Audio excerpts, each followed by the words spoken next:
ಸದಾಶಿವಸಮಾರಂಭಾಂ ಶಂಕರಾಚಾರ್ಯಮಧ್ಯಮಾಂ ಅಸ್ಮದಾಚಾರ್ಯಪರ್ಯಂತಾಂ ವಂದೇ ಗುರುಪರಂಪರಾಂ. ಶ್ರುತಿಸ್ಮೃತಿಪುರಾಣಾನಾಂ ಆಲಯಂ ಕರುಣಾಲಯಂ ನಮಾಮಿ ಭಗವತ್ಪಾದಶಂಕರಂ ಲೋಕಶಂಕರಂ. ಶಂಕರಂ ಶಂಕರಾಚಾರ್ಯಂ ಕೇಶವಂ ಬಾದರಾಯಣಂ. ಸೂತ್ರಭಾಷ್ಯಕೃತೌ ವಂದೇ ಭಗವಂತೌ ಪುನಃ ಪುನಃ. ಈಶ್ವರೋ ಗುರುರಾತ್ಮೇತಿ ಮೂರ್ತಿಭೇದ ವಿಭಾಗಿನೇ ವ್ಯೋಮವದ್ವ್ಯಾಪ್ತದೇಹಾಯ ದಕ್ಷಿಣಾಮೂರ್ತಯೇ ನಮಃ. ದಕ್ಷಿಣಾಮೂರ್ತಯೇ ನಮಃ. ಓಂ ಸಹನಾವವತು ಸಹನೌ ಭುನಕ್ತು ಸಹ ವೀರ್ಯಂಕರವಾವಹೈ ತೇಜಸ್ವಿನಾವಧೀತಮಸ್ತು ಮಾ ವಿದ್ವಿಷಾವಹೈ. ಓಂ ಶಾಂತಿ ಶಾಂತಿ ಶಾಂತಿ. ಹರಿ ಓಂ. ಹಿಂದಿನ ತರಗತಿಯಲ್ಲಿ ನಾವು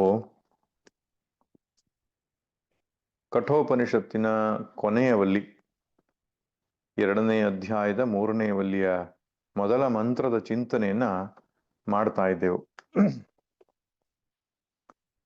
ಅಶ್ವತ್ಥ ವೃಕ್ಷದ ದೃಷ್ಟಾಂತವನ್ನ ನೀಡುತ್ತಾ ಸಂಸಾರದ ವರ್ಣನೆಯನ್ನ ಉಪನಿಷತ್ತು ಮಾಡಿದೆ.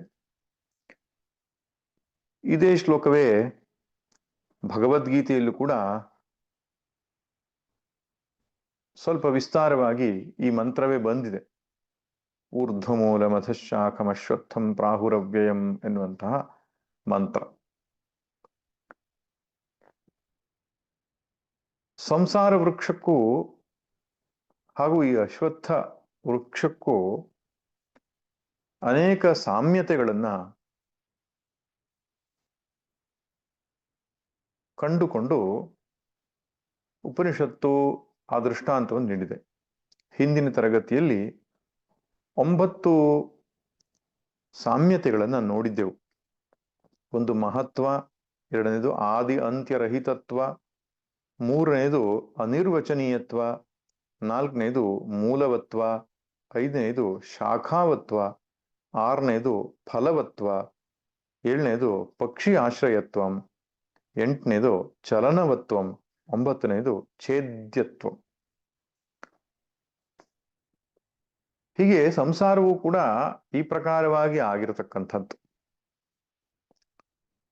ಹೇಗೆ ಭಗವಂತನು ಈ ಸೃಷ್ಟಿಗೆ ಆಧಾರವಾಗಿದ್ದುಕೊಂಡು ಕಾಣದೆ ಅವ್ಯಕ್ತನಾಗಿರ್ತಾನೋ, ಹಾಗೆ ಈ ವೃಕ್ಷದಲ್ಲಿಯೂ ಕೂಡ ಹುಲುಸಾಗಿ ಬೆಳೆದಂತಹ ಮರ ನಮಗೆ ತೋರುತ್ತದೆ, ಆದರೆ ಅದಕ್ಕೆ ಆಧಾರವಾಗಿರುವ ಸ್ರೋತವಾಗಿರುವ, ಶಕ್ತಿಯ ಸ್ರೋತವಾಗಿರುವ ಬೇರುಗಳು ಕಾಣೋದಿಲ್ಲ. ಅದು ಭೂಮಿಯ ಒಳಭಾಗಕ್ಕೆ ಇರ್ತದೆ. ಯಾವುದು ಕಾಣುತ್ತದೋ ಅದು ಮಾತ್ರ ಇರ್ತದೆ ಅಂತ ಹೇಳೋದಾದ್ರೆ, ವೃಕ್ಷ ಕಾಣುತ್ತದೆ, ಅದಕ್ಕೆ ಬೇರಿಲ್ಲ ಅಂತ ಹೇಳಬೇಕಾಗ್ತದೆ. ಆದ್ರೆ ನಮ್ಮೆಲ್ರಿಗೂ ಗೊತ್ತಿದೆ, ಬೇರು ಎಷ್ಟು ಆಳವಾಗಿ ವಿಶಾಲವಾಗಿ ಹೋಗ್ತದೋ ಅಷ್ಟು ವೃಕ್ಷ ಅನ್ನೋದು ಹುಲುಸಾಗಿ ಬೆಳೀತದೆ ಅಂತ. ಅದಕ್ಕೆ ಶಂಕರರು ತುಲಾವಧಾರಣೇನೈವ ಮೂಲಾವಧಾರಣಂ ವೃಕ್ಷಸ್ಯ ಕ್ರಿಯತೆ ಲೋಕೆ ಯಥಾ. ವೃಕ್ಷದ ಹುಲುಸಾಗಿ ಬೆಳೆಯುವಂಥದ್ದು ನೋಡುವುದರ ಮೂಲಕವಾಗಿ ಅದರ ಮೂಲವನ್ನ ನಾವು ಅವಧಾರಣೆ ಮಾಡ್ತೇವೆ, ನಿಶ್ಚಯ ಮಾಡ್ತೇವೆ. ಈ ಬೇರು ಕೂಡ ಹಾಗೆ ಆಳವಾಗಿ ಹೋಗಿರಬೇಕು, ಅಷ್ಟೇ ದೃಢವಾಗಿ ಅದು ಏನು ದೃಢತೆಯನ್ನು ಹೊಂದಿರಬೇಕು ಅನ್ನುವಂಥದ್ದನ್ನ ನಾವು ವೃಕ್ಷವನ್ನು ನೋಡಿಯೇ ನಾವು ನಿರ್ಧಾರಕ್ಕೆ ಬರ್ತೇವೆ. ಹಾಗೆ ಏವಂ ಸಂಸಾರ ವೃಕ್ಷ ಅವಧಾರಣೇನ ತನ್ಮೂಲಸ್ಯ ಬ್ರಹ್ಮಣ ಸ್ವರೂಪ ಅವಧಿಧಾರ ಇಷಯ ಇಯಂ ಷಷ್ಠೀವಲ್ಲಿ ಆರಭ್ಯತೆ. ಈ ಸಂಸಾರ ವೃಕ್ಷವನ್ನು ನೋಡಿದಾಗಲೂ ಕೂಡ ಇದರ ಹಿಂದೆ ಕಣ್ಣಿಗೆ ಕಾಣದೆ ಅವ್ಯಕ್ತವಾಗಿದ್ದುಕೊಂಡು ಯಾವುದೋ ಒಂದು ಶಕ್ತಿ ಇದಕ್ಕೆ ಪುಷ್ಟಿಯನ್ನು ಕೊಡ್ತಾ ಇರಬೇಕು, ಇದಕ್ಕೆ ಆಧಾರವನ್ನ ಒದಗಿಸಿರ್ಬೇಕು ಎನ್ನುವಂಥದ್ದು ನಮ್ಮ ನಿಶ್ಚಯಕ್ಕೆ ಬರ್ತದೆ. ಆ ಶಕ್ತಿ ಬೇರೆ ಯಾವುದೂ ಅಲ್ಲ, ಪರಬ್ರಹ್ಮ, ಪರಮಾತ್ಮ, ಊರ್ಧ್ವ ಮೂಲ ಎಂಬುದಾಗಿ ಕರೆದಿದ್ದಾರೆ. ಮೂಲ ಅಂದ್ರೆ ಆದಿ ಅಂತನೂ ಅರ್ಥ ಆಗ್ತದೆ, ಬೇರು ಅಂತನೂ ಅರ್ಥ ಆಗ್ತದೆ. ಶ್ರೇಷ್ಠವಾದಂತಹ ಸ್ರೋತವನ್ನ, ಮೂಲವನ್ನ ಈ ಸಂಸಾರ ವೃಕ್ಷ ಹೊಂದಿದೆ. ಆದ್ದರಿಂದ ಊರ್ಧ್ವ ಎನ್ನುವ ಶಬ್ದದ ಪ್ರಯೋಗ ಆಗಿದೆ. ಅಧಶಾಖ ಎನ್ನುವುದಕ್ಕೆ ಇಲ್ಲಿ ಅವಾಕ್ ಎನ್ನುವ ಶಬ್ದ ಬಂದಿದೆ, ಕೆಳಗಡೆ ಅಂತ ಅರ್ಥ. ಕೆಳಗಡೆ ಅಂದ್ರೆ ತುಚ್ಛವಾದದ್ದು, ಮಿಥ್ಯಾತ್ವ ಸ್ವಭಾವ, ದೃಷ್ಟನಷ್ಟ ಸ್ವಭಾವ, ನಾಶವನ್ನು ಹೊಂದುವಂಥದ್ದು. ಈ ಅರ್ಥದಲ್ಲಿ ಅವಾಕ್ ಎನ್ನುವ ಶಬ್ದ ಪ್ರಯೋಗ ಆಗಿದೆ. ಅದರಿಂದ ಕಣ್ಣಿಗೆ ಕಾಣುವಂತಹ, ಅನುಭವಕ್ಕೆ ಬರತಕ್ಕಂತಹ ಈ ಪ್ರಪಂಚ ಅಂತ ಏನಿದೆ, ಇದಕ್ಕೆ ಮೂಲ ಸ್ರೋತವಾಗಿ ಕಣ್ಣಿಗೆ ಕಾಣದೆ ಭಗವಂತನೇ ಇದ್ದಾನೆ. ಅವನ ಸನ್ನಿಧಿಯಲ್ಲಿಯೇ ಈ ವೃಕ್ಷ ಹುಟ್ಟಿದೆ, ಬದುಕಿದೆ, ಕೊನೆಗೆ ನಾಶವನ್ನು ಕೂಡ ಹೊಂದುತ್ತೆ. ಆದ್ದರಿಂದ ಇದೆರಡರ ವ್ಯತ್ಯಾಸ ನಮಗೆ ಗೊತ್ತಾಗಬೇಕು. ಸೃಷ್ಟಿ ಅಥವಾ ಸಂಸಾರ ಮತ್ತು ಅದಕ್ಕೆ ಆಧಾರವಾಗಿರೋ ಪರಮಾತ್ಮ. ಈಗ ಏನಾಗಿದೆಪ್ಪ ಅಂದ್ರೆ, ನಮಗೆ ಸೃಷ್ಟಿ ಮಾತ್ರ ಅನುಭವಕ್ಕೆ ಬರ್ತಾ ಇದೆ, ಸಂಸಾರ ಮಾತ್ರ ಅನುಭವಕ್ಕೆ ಬರ್ತಾ ಇದೆ. ಅದಕ್ಕೆ ಕಾರಣನಾದಂತಹ ಪರಮಾತ್ಮ ಗೋಚರವಾಗ್ತಾ ಇಲ್ಲ. ಶ್ರುತಿ ನಮ್ಗೆ ಅದನ್ನು ತೋರಿಸ್ತಾ ಇದೆ. ನೀನು ಏನು ಕಾಣ್ತಿದ್ಯೋ ಅದರ ಹಿಂದೆ ಕಾಣದ ಒಂದು ಕೈವಾಡ ಇದೆ ಅಂತ. ಆ ಕಾಣದ ಕೈವಾಡವೇ ಭಗವಂತ ಅಂತ. ಸಂಸಾರದಲ್ಲಿ ನಾವಿಷ್ಟು ಮಗ್ನರಾಗಿ ಬಿಟ್ಟಿದ್ದೇವೆ, ಮೂಲದ ಕಡೆಗೆ ದೃಷ್ಟಿಯನ್ನು ಹಾಯಿಸ್ತಾನೆ ಇಲ್ಲ. ಭಗವದ್ಗೀತೆಯಲ್ಲಿ ಕೃಷ್ಣ ಸ್ಪಷ್ಟವಾಗಿ ಹೇಳ್ತಾನೆ, ಅಸಂಗ ಶಸ್ತ್ರೇಣ ದೃಢೇನ್ ಚಿತ್ವಾ ತತಃ ಪದಂ ತತ್ ಪರಿಮಾರ್ಗಿತವ್ಯಂ. ಈ ಸಂಸಾರ ವೃಕ್ಷದಲ್ಲಿ ಆಸಕ್ತಿಯನ್ನು ಕೈಬಿಟ್ಟು ಅದಕ್ಕೆ ಮೂಲವಾಗಿರುವ ಪರಮಾತ್ಮನಲ್ಲಿ ದೃಷ್ಟಿ ಹಾಯಿಸಪ್ಪ. ತತಃ ಪದಂ ತತ್ ಪರಿಮಾರ್ಗಿತವ್ಯಂ. ಪರಿಮಾರ್ಗಣೆ ಅಂತ ಹೇಳಿದ್ರೆ ಹುಡುಕೋದು. ಆ ಸಂಸಾರಕ್ಕೆ ಕಾರಣನಾದ ಪರಮಾತ್ಮನನ್ನ ನೀನು ಜಿಜ್ಞಾಸೆ ಮಾಡು. ಯಸ್ಮಿನ್ ಗತಾನ ನಿವರ್ತಂತಿ ಭೂಯಃ. ಆ ಪರಮಾತ್ಮನನ್ನ ಪಡೆದುಕೊಂಡ ಮೇಲೆ ಮತ್ತೆ ಹಿಂತಿರುಗಿ ಬರತಕ್ಕಂತಹ ಸಂದರ್ಭ ಇಲ್ಲ, ಮೋಕ್ಷವಾಗ್ತದೆ. ಆದ್ದರಿಂದ ಈ ಸಂಸಾರ ವೃಕ್ಷದ ತುಚ್ಛತ್ವ ನಮಗೆ, ಅದರ ಮೇಲೆ ವ್ಯಾಮೋಹ ಅನ್ನೋದು ಕಡಿಮೆ ಆಗಬೇಕು, ಅದರ ಮೇಲಿರ್ತಕ್ಕಂತಹ ಆಸಕ್ತಿ ಕಡಿಮೆ ಆಗಬೇಕು, ವೈರಾಗ್ಯ ಹುಟ್ಟಬೇಕು ಎನ್ನುವ ಕಾರಣಕ್ಕೆ ಈ ಒಂದು ಹೋಲಿಕೆಯನ್ನ, ಈ ಒಂದು ರೂಪಕವನ್ನ ನಮ್ಮ ಮುಂದೆ ಶ್ರುತಿ ಇಡುತ್ತೆ. ಶಂಕರ ಭಗವತ್ಪಾದರು ಬಹಳ ಸುಂದರವಾಗಿ ಇದರ ವಿವರಣೆ ನೀಡುತ್ತಾರೆ. ನಾವು ಕೇವಲ 9 ಮಾತ್ರ ಸಾಮಾನ್ಯ ಅಂಶಗಳನ್ನು ತೆಗೆದುಕೊಂಡು ಗಮನಿಸಿದೆವು. ಅವರು 16 ಅಂಶಗಳನ್ನ ಇಲ್ಲಿ ಹೋಲಿಕೆಯಲ್ಲಿ ನೋಡ್ತಾರೆ. ಈ ಸಂದರ್ಭದಲ್ಲಿ ಅವರು ಬರೆಯುವ ಭಾಷ್ಯವಂತೂ ಅತ್ಯಂತ ಕಾವ್ಯಮಯವಾಗಿದೆ. ಶಂಕರ ಭಗವತ್ಪಾದರು ಸಾಮಾನ್ಯವಾಗಿ ಭಾಷ್ಯವನ್ನ ಗಂಭೀರವಾಗಿ ಬರೆದರೂ ಕೂಡ ಕೆಲವೊಂದು ಸಂದರ್ಭದಲ್ಲಿ ಅತ್ಯಂತ ಕಾವ್ಯಮಯವಾಗಿ ಅದರ ವರ್ಣನೆಯನ್ನು ಇಡುತ್ತಾರೆ. ಕಾವ್ಯ ಸ್ವಭಾವ ಅನ್ನುವಂಥದ್ದು ಅವರಲ್ಲಿ ಇದೆ.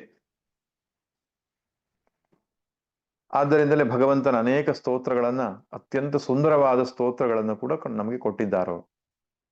ಈ ಸಂದರ್ಭದಲ್ಲಿ ಅವರು ಏನ್ ಬರೀತಾರೆ, ಊರ್ಧ್ವಮೂಲ, ಊರ್ಧ್ವಂ ಮೂಲಂ, ಶ್ರೇಷ್ಠವಾಗಿರತಕ್ಕಂತಹ ಮೂಲ. ಅದು ಯಾವುದು? ಯತ್ ತದ್ ವಿಷ್ಣೋ ಪರಮಂ ಪದಂ, ವಿಷ್ಣುವಿನ ಪರಮ ಪದ. ಹಿಂದಿನ ಮಂತ್ರಗಳಲ್ಲಿ ಯಾವುದಂಥದ್ದು ವಿಷ್ಣು ಪರಮಂ ಪದಂ ಎಂಬ ಮಾತು ಬಂದಿದೆಯೋ ಆ ಪರಬ್ರಹ್ಮನೇ ಈ ವೃಕ್ಷಕ್ಕೆ ಮೂಲ ಬೇರು, ತಾಯಿ ಬೇರು ಎಂಬುದಾಗಿ ಹೇಳ್ತಾರೆ. ಹಾಗಾದ್ರೆ ವೃಕ್ಷ ಯಾವುದು ಅಂದ್ರೆ ಅವ್ಯಕ್ತಾದಿ ಸ್ಥಾವರ ಅಂತಹ ಸಂಸಾರ ವೃಕ್ಷ.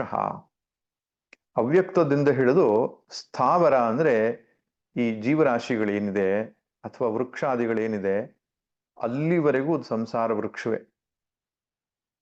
ಪರಮಾತ್ಮನು ಒಬ್ಬನೇ ಇದ್ದಾನೆ, ಅದು ಒಂದು ಬೇರಿನ ಹಾಗೆ. ತದನಂತರ ಅವ್ಯಕ್ತ, ಅವ್ಯಕ್ತದಿಂದ ಹಿರಣ್ಯಗರ್ಭ, ಹಿರಣ್ಯಗರ್ಭ ಮತ್ತೆ ಪಂಚ ತನ್ಮಾತ್ರೆಗಳು, ಜೀವರಾಶಿಗಳು, ಆ ಜೀವರಾಶಿಗಳ ಸೂಕ್ಷ್ಮ ಶರೀರ, ತದನಂತರ ಬರತಕ್ಕಂತಹ ಪಂಚ ಮಹಾಭೂತಗಳು, ಪಂಚಮಹಾಭೂತಗಳಿಂದ ಉಂಟಾಗತಕ್ಕಂತಹ 14 ಲೋಕಗಳು ಮತ್ತು ಬೇರೆ ಬೇರೆ ಶರೀರಗಳು, ಈ ಪ್ರಕಾರವಾಗಿ ಅದು ವಿಸ್ತಾರ ಆಗ್ತಾ ಬರ್ತದೆ. ಕಾಂಡಾತ್ ಕಾಂಡಾತ್ ಪ್ರರೋಹಂತಿ ಅಂತ ಹೇಳುವ ಹಾಗೆ, ಹೇಗೆ ದೂರುವೆ ಎನ್ನುವಂಥದ್ದು ಒಂದೇ ಕಾಂಡದಿಂದ ಆರಂಭ ಮಾಡಿ ಶಾಖೋಪಶಾಖೆಯಾಗಿ ವಿಸ್ತಾರವಾಗ್ತದೋ ಹಾಗೆ ಒಂದೇ ಇರುವಂತಹ ಪರಬ್ರಹ್ಮ ತದನಂತರ ಶಾಖೋಪಶಾಖೆಯಾಗಿ ಕಾಣಿಸ್ತಾನೆ. ಅವನೇ ಕಾಣಿಸ್ತಕ್ಕಂಥದ್ದು ಈ ಸೃಷ್ಟಿ ರೂಪದಲ್ಲಿ. ಅದನ್ನ ಇಲ್ಲಿ ಹೋಲಿಸ್ತಾ ಇದ್ದಾರೆ. ಈ ಹೋಲಿಕೆಯ ಉದ್ದೇಶ ಇಷ್ಟೇ, ತೋರುವ ಸೃಷ್ಟಿ ಮಿಥ್ಯಾರೂಪವಾದದ್ದು, ಕಣ್ಣಿಗೆ ಕಾಣದೇ ಇದ್ರೂ ಅನುಭವ ಸ್ವರೂಪವಾಗಿರುವ ಪರಬ್ರಹ್ಮ ಒಂದೇ ಸತ್ಯವಾದದ್ದು ಎನ್ನುವುದನ್ನು ತಿಳಿಸುವುದಕ್ಕಾಗಿ ಈ ಹೋಲಿಕೆ. ವೃಕ್ಷ ಅನ್ನುವಂತಹ ಶಬ್ದ ಯಾಕೆ ಬಳಸೋದ್ರಪ್ಪ, ನಿಜವಾಗಿ ಇದೊಂದು ವೃಕ್ಷವೇ ಅಂತ ಕೇಳಿದ್ರೆ ಅಲ್ಲ, ಇದೊಂದು ಕಾಲ್ಪನಿಕ ವೃಕ್ಷ. ವೃಶ್ಚನಾತ್ ವಿನಶ್ವರತ್ವಾತ್ ವೃಕ್ಷ ಅಂತ ಹೇಳ್ತಾರೆ. ಸಂಸ್ಕೃತದಲ್ಲಿ ವೃಶ್ಚನ ಅಂತ ಹೇಳಿದ್ರೆ ಕತ್ತರಿಸುವುದು ಅಂತ, ಕತ್ತರಿಸಲ್ಪಡೋದು ಅಂತ. ಅಂದ್ರೆ ನಾಶ ಮಾಡುವುದಕ್ಕೆ ಅರ್ಹವಾಗಿರುವಂಥದ್ದು, ನಾಶ ಆಗುವಂಥದ್ದು ಎಂಬ ಅರ್ಥದಲ್ಲಿ ವೃಕ್ಷ ಅಂತ. ವೃಶ್ಚನಾತ್ ವೃಕ್ಷ. ಆದರೆ ಸಂಸಾರ ವೃಕ್ಷ ಅನ್ನುವಂಥದ್ದು ಶಾಶ್ವತವಾಗಿರುವಂಥದ್ದಲ್ಲ, ಪ್ರತಿಕ್ಷಣವೂ ನಾಶ ಆಗ್ತಾ ಇದೆ. ಜ್ಞಾನದ ಸಂದರ್ಭದಲ್ಲಿ ತಕ್ಷಣ ಸಂಪೂರ್ಣ ನಾಶವಾಗ್ತದೆ. ಅದು ಜ್ಞಾನವಾದ ತಕ್ಷಣವೇ ಅದು ಹೊರಟು ಹೋಗ್ತದೆ. ಆದ್ದರಿಂದ ವೃಕ್ಷ. ಅವಿಚ್ಛಿನ್ನ ಜನ್ಮ ಜರಾಮರಣ ಶೋಕಾದಿ ಅನೇಕ ಅನರ್ಥಾತ್ಮಕ. ಈ ಸಂಸಾರ ವೃಕ್ಷದಲ್ಲಿ ಅನೇಕ ಅನರ್ಥಗಳಿವೆ. ಯಾವುದಪ್ಪ ಅಂದ್ರೆ ಜನ್ಮ, ಜರ, ಮರಣ, ಶೋಕ. ಅದು ಅವಿಚ್ಛಿನ್ನವಾಗಿದೆ ಅಂತ. ನಿರಂತರವಾಗಿರ್ತಕ್ಕಂತಹ ಹುಟ್ಟು, ಸಾವು, ವೃದ್ಧಾಪ್ಯ, ರೋಗ, ದುಃಖ ಇವುಗಳಿಂದ ಕೂಡಿಕೊಂಡಂತಹದ್ದು ಈ ಸಂಸಾರ ಎನ್ನುವಂಥದ್ದು. ಪ್ರತಿಕ್ಷಣಂ ಅನ್ಯಥಾ ಭಾವ. ಪ್ರತಿಕ್ಷಣವು ಇದ್ದದ್ದು ಒಂದು ಕ್ಷಣ ಇದ್ದದ್ದು ಮುಂದಿನ ಕ್ಷಣ ಇರಲ್ಲ ಅಂತ ಹೇಳ್ತಾರೆ, ಬದಲಾಯಿಸ್ತಾ ಇರತ್ತೆ. ಅದಕ್ಕೆ ದೃಷ್ಟಾಂತ ಮಾಯಾ ಮರೀಚಿ ಉದಕ ಗಂಧರ್ವ ನಗರಾಧಿವತ್ತು ದೃಷ್ಟನಷ್ಟ ಸ್ವರೂಪತ್ವಾತ್. ಮಾಯೆ ಇದ್ದ ಹಾಗೆ, ಮಾಯಾ ಜಿಂಕೆ ಅಂತ ನಾವು ನೋಡ್ತೇವಲ್ಲ, ಅಥವಾ ಮಾಯಾವಿ ಮಾಡುವ ಮಾಯೆ ಅಂತ ಏನಿದೆ, ಅದು ಈ ಕ್ಷಣ ಇದ್ದದ್ದು ಮರುಕ್ಷಣ ಇರಲ್ಲ, ಬದಲಾಗತ್ತೆ ಮಾಯೆ. ಊಸರವಳ್ಳಿ ಎಕ್ಸಾಂಪಲ್ ಕೊಡಬಹುದು. ಈಗೊಂದು ಬಣ್ಣ, ಮುಂದೆ ಮತ್ತೊಂದು ಬಣ್ಣ. ಆ ರೀತಿ ಸಂಸಾರ ಅಂತ. ಮರೀಚಿ ಉದಕ ಅಂತ, ಮರುಮರೀಚಿಕ ಅಂತ ಕರಿತೇವಲ್ಲ, ಏನು ಮರಳುಗಾಡಿನಲ್ಲಿ ಕಾಣುವ ನೀರಿನ ಹಾಗೆ. ನೀರಿದ್ದಂತೆ ತೋರುತ್ತದೆ, ಬಾಯಾರಿಕೆ ಆಗ್ತದೆ, ನಮಗೆ ನೀರು ಕುಡಿಯೋಣ ಅಂತ ಹೋದ್ರೆ ಅಲ್ಲಿ ನೀರಿಲ್ಲ. ಪುರಂದರದಾಸರ ಹಾಡು ನೆನಪಿಗೆ ಬರ್ತದೆ. ಬಾಯಾರಿತು ಎಂದು ಬಾವಿ ನೀರಿಗೆ ಹೋದೆ, ಬಾವಿಯೊಳು ಜಲಬತ್ತಿ ಬರಿದಾಯಿತು ಹರಿಯೇ, ಯಾರಿಗೆ ಯಾರುಂಟು ಎರವಿನ ಸಂಸಾರ, ನೀರ ಮೇಲಿನ ಗುಳ್ಳೆ ನಿಜವಲ್ಲೋ ಹರಿಯೇ. ನೀರಿನ ಮೇಲಿನ ಗುಳ್ಳೆ ಇದೆ, ಎತ್ಕೊಳ್ಳೋಣ ಅಂತ ಹೋದ್ರೆ ಅಲ್ಲಿ ಇಲ್ಲ ನೀರು, ಬರೀ ನೀರೇ ಅಲ್ಲಿ, ಅದು ಗುಳ್ಳೆ ಅಲ್ಲ. ಹಾಗೆ ಉದಕ ಗಂಧರ್ವ ನಗರಾಧಿವತ್. ಆಕಾಶದಲ್ಲಿ ಒಮ್ಮೊಮ್ಮೆ ಮೋಡಗಳೆಲ್ಲ ಒಂದು ವ್ಯವಸ್ಥಿತವಾದ ರೀತಿಯಲ್ಲಿ ಸೇರ್ಕೊಂಡು ಏನೋ ಒಂದು ನಗರದ ಹಾಗೆ, ದೊಡ್ಡ ಪಟ್ಟಣ ಇದ್ದ ಹಾಗೆ ಕಾಣಿಸ್ತದೆ. ಸ್ವಲ್ಪ ಹೊತ್ತು ಅದು ಎಲ್ಲ ಚದುರು ಹೋಗ್ತದೆ. ಹಾಗೆ ಪ್ರತಿಕ್ಷಣಂ ಅನ್ಯಥಾ ಸ್ವಭಾವ. ಪ್ರತಿಕ್ಷಣವು ಸ್ವಭಾವ ಅನ್ನೋದು ಅನ್ಯಥ ಬೇರೆ ಬೇರೆ ಆಗ್ತಾ ಇರುತ್ತೆ. ನಾವು ನೋಡ್ತೇವೆ ಸಂಸಾರದಲ್ಲಿ. ಈ ಸಂದರ್ಭದಲ್ಲಿದ್ದ ವ್ಯಕ್ತಿ ಮುಂದಿನ ಸಂದರ್ಭದಲ್ಲಿ ಬದಲಾಗ್ತಾನೆ. ಅವನನ್ನು ಸ್ನೇಹಿತ ಅಂತ ಭಾವಿಸಿಕೊಂಡು ನಂಬಿಕೊಂಡು ನಾವು ಹೊರಡ್ತೇವೆ. ಆಮೇಲೆ ಆ ಮನುಷ್ಯ ಬದಲಾಗ್ತಾನೆ. ಹಾಗೆ ವೈರಿ ಅಂತ ಭಾವಿಸಿಕೊಂಡು ದೂರ ಇಟ್ಟಿರೋ ವ್ಯಕ್ತಿ ಹತ್ತಿರ ಬರ್ತಾನೆ. ಹೀಗೆ ನಮ್ಮ ಜೀವನದಲ್ಲೆಲ್ಲ ನಾವು ಅನುಭವಕ್ಕೆ ನೋಡ್ತೇವೆ. ನಮಗೆ ಇದು ರಕ್ಷಣೆ ಆಗ್ಬೋದು ಅಂತ ನಾವು ಯಾವ್ದನ್ನು ಭಾವಿಸಿಕೊಳ್ತೇವೋ ಅದೇ ಮಾರಕವಾಗ್ತದೆ. ಅದು ಮಾರಕ ಆಗಬಹುದು ಅಂತ ಯಾವ್ದನ್ನ ನೆನೆಸ್ಕೊಂಡಿರ್ತದೆ ಅದು ರಕ್ಷಣೆಗೆ ಬರ್ತದೆ. ಇದು ಯಾಕೆ ಹೀಗೆ? ಸಂಸಾರದ ಸ್ವಭಾವವೇ ಹೀಗೆ ಅಂತ ಹೇಳ್ತಾರೆ ಶಂಕರರು. ಅಷ್ಟೇ ಅಲ್ಲ, ಅವಸಾನೇಚ ವೃಕ್ಷವದ್ ಅಭಾವಾತ್ಮಕ. ಕೊನೆಯಲ್ಲಿ ಪ್ರಳಯ ಕಾಲದಲ್ಲಿ ಈ ಸಂಸಾರ ವೃಕ್ಷವೆಲ್ಲವೂ ಪರಮಾತ್ಮನಲ್ಲಿ ಹೋಗಿ ಲಯವಾಗ್ತದೆ. ಶಾಶ್ವತವಾದ ಅಸ್ತಿತ್ವ ಅದಕ್ಕೆ ಇಲ್ಲ. ಕದಲಿ ಸ್ತಂಭವತ್ ನಿಸ್ಸಾರಹ.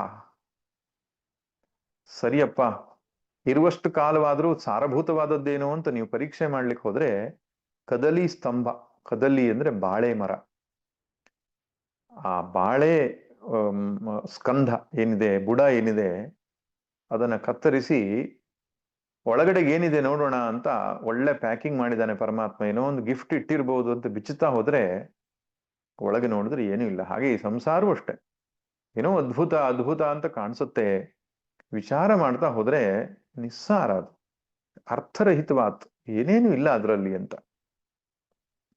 ಅನೇಕ ಪಾಷಂಡ ಬುದ್ಧಿ ವಿಕಲ್ಪಾಸ್ಪದ. ಪಾಷಂಡರು ಅಂತ ಹೇಳಿದ್ರೆ ನಾಸ್ತಿಕವಾದಿಗಳು, ವೇದ ಪ್ರಮಾಣವನ್ನು ಒಪ್ಪದೇ ಇರತಕ್ಕಂಥವ್ರು. ಅಂಥವರ ಬುದ್ಧಿಗೆ ಇದು ವಿಕಲ್ಪವನ್ನು ಉಂಟು ಮಾಡತಕ್ಕಂತಹ ಪ್ರಪಂಚವನ್ನು ನೋಡಿ ಕೆಲವರು ಅನೇಕ ತೀರ್ಮಾನಗಳನ್ನು ಬಂದಿದ್ದಾರೆ. ಶ್ರುತಿ ಪ್ರಮಾಣವನ್ನು ಆಶ್ರಯಿಸಿದವರು ಶಿಷ್ಟರು ಅಂತ ಕರೀತಾರೆ. ಶಿಷ್ಟರು ಆ ತಪ್ಪನ್ನು ಮಾಡಲ್ಲ. ಆದರೆ ಯಾರು ಪಾಷಂಡರು ಇದ್ದಾರೋ, ಪಾಖಂಡರು ಅಂತಲೂ ಕೂಡ ಹೇಳ್ತಾರೆ, ಆ ಪಾಷಂಡರಿಗೆ, ಶ್ರುತಿ ಪ್ರಮಾಣವನ್ನು ಒಪ್ಪದೇ ಇರತಕ್ಕಂತಹ ನಾಸ್ತಿಕ ಬುದ್ಧಿ, ಅಂಥವರಿಗೆ ಅನೇಕ ನೂರಾರು ಬಗೆಯಲ್ಲಿ ಬುದ್ಧಿ ವಿಕಲ್ಪಕ್ಕೆ ಆಸ್ಪದ ಕೊಡುತ್ತೆ ಅಂತ. ಇದು ಹಾಗಿರ್ಬಹುದು, ಇದು ಹೀಗಿರಬಹುದು, ಪ್ರಪಂಚದ ಸತ್ಯತ್ವ ಹೀಗಿರ್ಬಹುದು, ಆ ರೀತಿ. ಆದ್ದರಿಂದ ಹೊಸ ಹೊಸ ಸಿದ್ಧಾಂತಗಳು, ಪ್ರಮೇಯಗಳು ಜಗತ್ತಿನಲ್ಲಿ, ದರ್ಶನಗಳು ಹುಟ್ಟುಕೊಳ್ತಾನೆ ಇವೆ. ಆ ರೀತಿ ಮಾಯೇತು. ತತ್ವ ವಿಜಿಜ್ಞಾಸುಭಿ ಅನಿರ್ಧಾರಿತ ಇದಂ ತತ್ವ. ತತ್ವವನ್ನ ಜಿಜ್ಞಾಸೆ ಮಾಡಬೇಕು ಅಂತ ಹೊರಟಂತಹ ಸಾಧಕರಿಗೆ ಅದು ಅನಿರ್ಧಾರಿತ ಇದಂ ತತ್ವ, ಇದು ಹೀಗೆ ಅಂತ ನಿಶ್ಚಯ ಮಾಡಲಿಕ್ಕೆ ಆಗೋದಿಲ್ಲ ಅಂತ. ಮಿಥ್ಯಾ ಸ್ವರೂಪವಾದಂತಹ ಪ್ರಪಂಚ ಇದು ಹೀಗೆ ಅಂತ ಹೇಳಬಹುದಾದದ್ದು ಭಗವಂತನಿಗೆ ಮಾತ್ರ. ಅದು ಎಂದೆಂದು ಬದಲಾಯಿಸದೆ ಒಂದೇ ತೆರನಾಗಿರತಕ್ಕಂತಹ ತತ್ವ. ಪ್ರಪಂಚ ಅನ್ನುವಂಥದ್ದು ಹೀಗೆ ಅಂತ ಹೇಳಲಿಕ್ಕಾಗಲ್ಲ. ಅದಕ್ಕೆ ಮಾಯಾ ಪಂಚಕ ಅಂತ ಶಂಕರರು ಬರೆದಿದ್ದಾರೆ. ಈ ಜಗತ್ತಿನ ಮಾಯೆ ಹೇಗಿದೆಯಪ್ಪ ಅದ್ರ ಮೇಲೆ ಒಂದು 5 ಶ್ಲೋಕ ಬರೆದಿದ್ದಾರೆ. ಮಾಯಾ ಪಂಚಕ ಅಂತ ಹೇಳ್ತಾರೆ. ಅದರಲ್ಲಿ ಹೇಳ್ತಾರೆ, ಈ ಪ್ರಪಂಚವನ್ನ ಹೀಗೆ ಅಂತ ಹೇಳಲಿಕ್ಕೆ ಆಗಲ್ಲ. ಅದಕ್ಕೆ ಮಿಥ್ಯಾ, ಮಾಯಾ ಮುಂತಾದ ಶಬ್ದಗಳನ್ನ ಬಳಸಿರ್ತಕ್ಕಂಥದ್ದು. ವೇದಾಂತ ನಿರ್ಧಾರಿತ ಪರಬ್ರಹ್ಮ ಮೂಲಸಾರಹ. ಹಾಗಾದ್ರೆ ಇದು ನಿಶ್ಚಯ ಮಾಡ್ಲಿಕ್ಕೆ ಆಗಲ್ಲ ಅಂದ್ರೆ ಕೈ ಬಿಟ್ಟು ಬಿಡೋಣ ಅಂದ್ರೆ ಹಾಗಲ್ಲ. ವೇದಾಂತ ನಿರ್ಧಾರಿತ, ವೇದಾಂತ ಶಾಸ್ತ್ರಗಳಿಂದ ನಿಶ್ಚಯವಾಗಿ ಪರಬ್ರಹ್ಮವೇ ಮೂಲಸಾರ ಎಂಬುದಾಗಿ ಹೇಳಲ್ಪಟ್ಟಿದೆ. ಈ ಸೃಷ್ಟಿ ಎಂಬ ವೃಕ್ಷಕ್ಕೆ ಸಾರ ಯಾವುದಪ್ಪ? ಈಗ ವೃಕ್ಷ ಅನ್ನುವಂಥದ್ದು ಬೆಳಿಬೇಕಾದ್ರೆ ಅದಕ್ಕೆ ಸಾರ ಬೇಕು, ಗೊಬ್ಬರ ಬೇಕು, ಮಣ್ಣು ಬೇಕು, ನೀರು ಬೇಕು. ಈ ಸೃಷ್ಟಿಗೆ ಸಾರ ಯಾವುದು ಅಂದ್ರೆ ಪರಬ್ರಹ್ಮ. ಇದು ವೇದಾಂತದಿಂದ ಗೊತ್ತಾಗ್ತದೆ, ಉಪನಿಷತ್ತುಗಳಿಂದ ಗೊತ್ತಾಗ್ತದೆ. ಆದ್ದರಿಂದ ವೃಕ್ಷದ ಕಲ್ಪನೆಯನ್ನು ಕೊಡ್ತಾ, ವೃಕ್ಷ ಅನ್ನುವಂಥದ್ದು ಹೇಗೆ ನಾಶವನ್ನು ಹೊಂದುತ್ತದೋ, ಪ್ರತಿಕ್ಷಣ ಬದಲಾಗ್ತದೋ, ಹಾಗೆ ಈ ಸಂಸಾರ ವೃಕ್ಷ ಅಂತ ಹೇಳಿದ್ರು. ಈ ಸಂಸಾರ ವೃಕ್ಷಕ್ಕೆ ಮೂಲ ಸಾರವೇ ಪರಬ್ರಹ್ಮ ಅಂತ ಹೇಳಿದ್ರು. ಇನ್ನು 3ನೇ ಸಂಗತಿ ಹೇಳ್ತಾರೆ, ಬೀಜ ಯಾವುದಪ್ಪ ಇದಕ್ಕೆ? ಸಂಸಾರ ಅನ್ನೋದಕ್ಕೆ ಬೀಜ ಯಾವುದು ಅಂದ್ರೆ ಅವಿದ್ಯಾ ಕಾಮಕರ್ಮ ಅವ್ಯಕ್ತ ಬೀಜ ಪ್ರಭವ. ಅವ್ಯಕ್ತವೇ ಬೀಜ.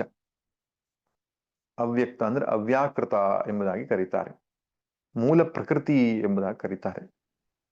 ಅದರಿಂದ ಹುಟ್ಟಿದೆ ಈ ಸಂಸಾರ.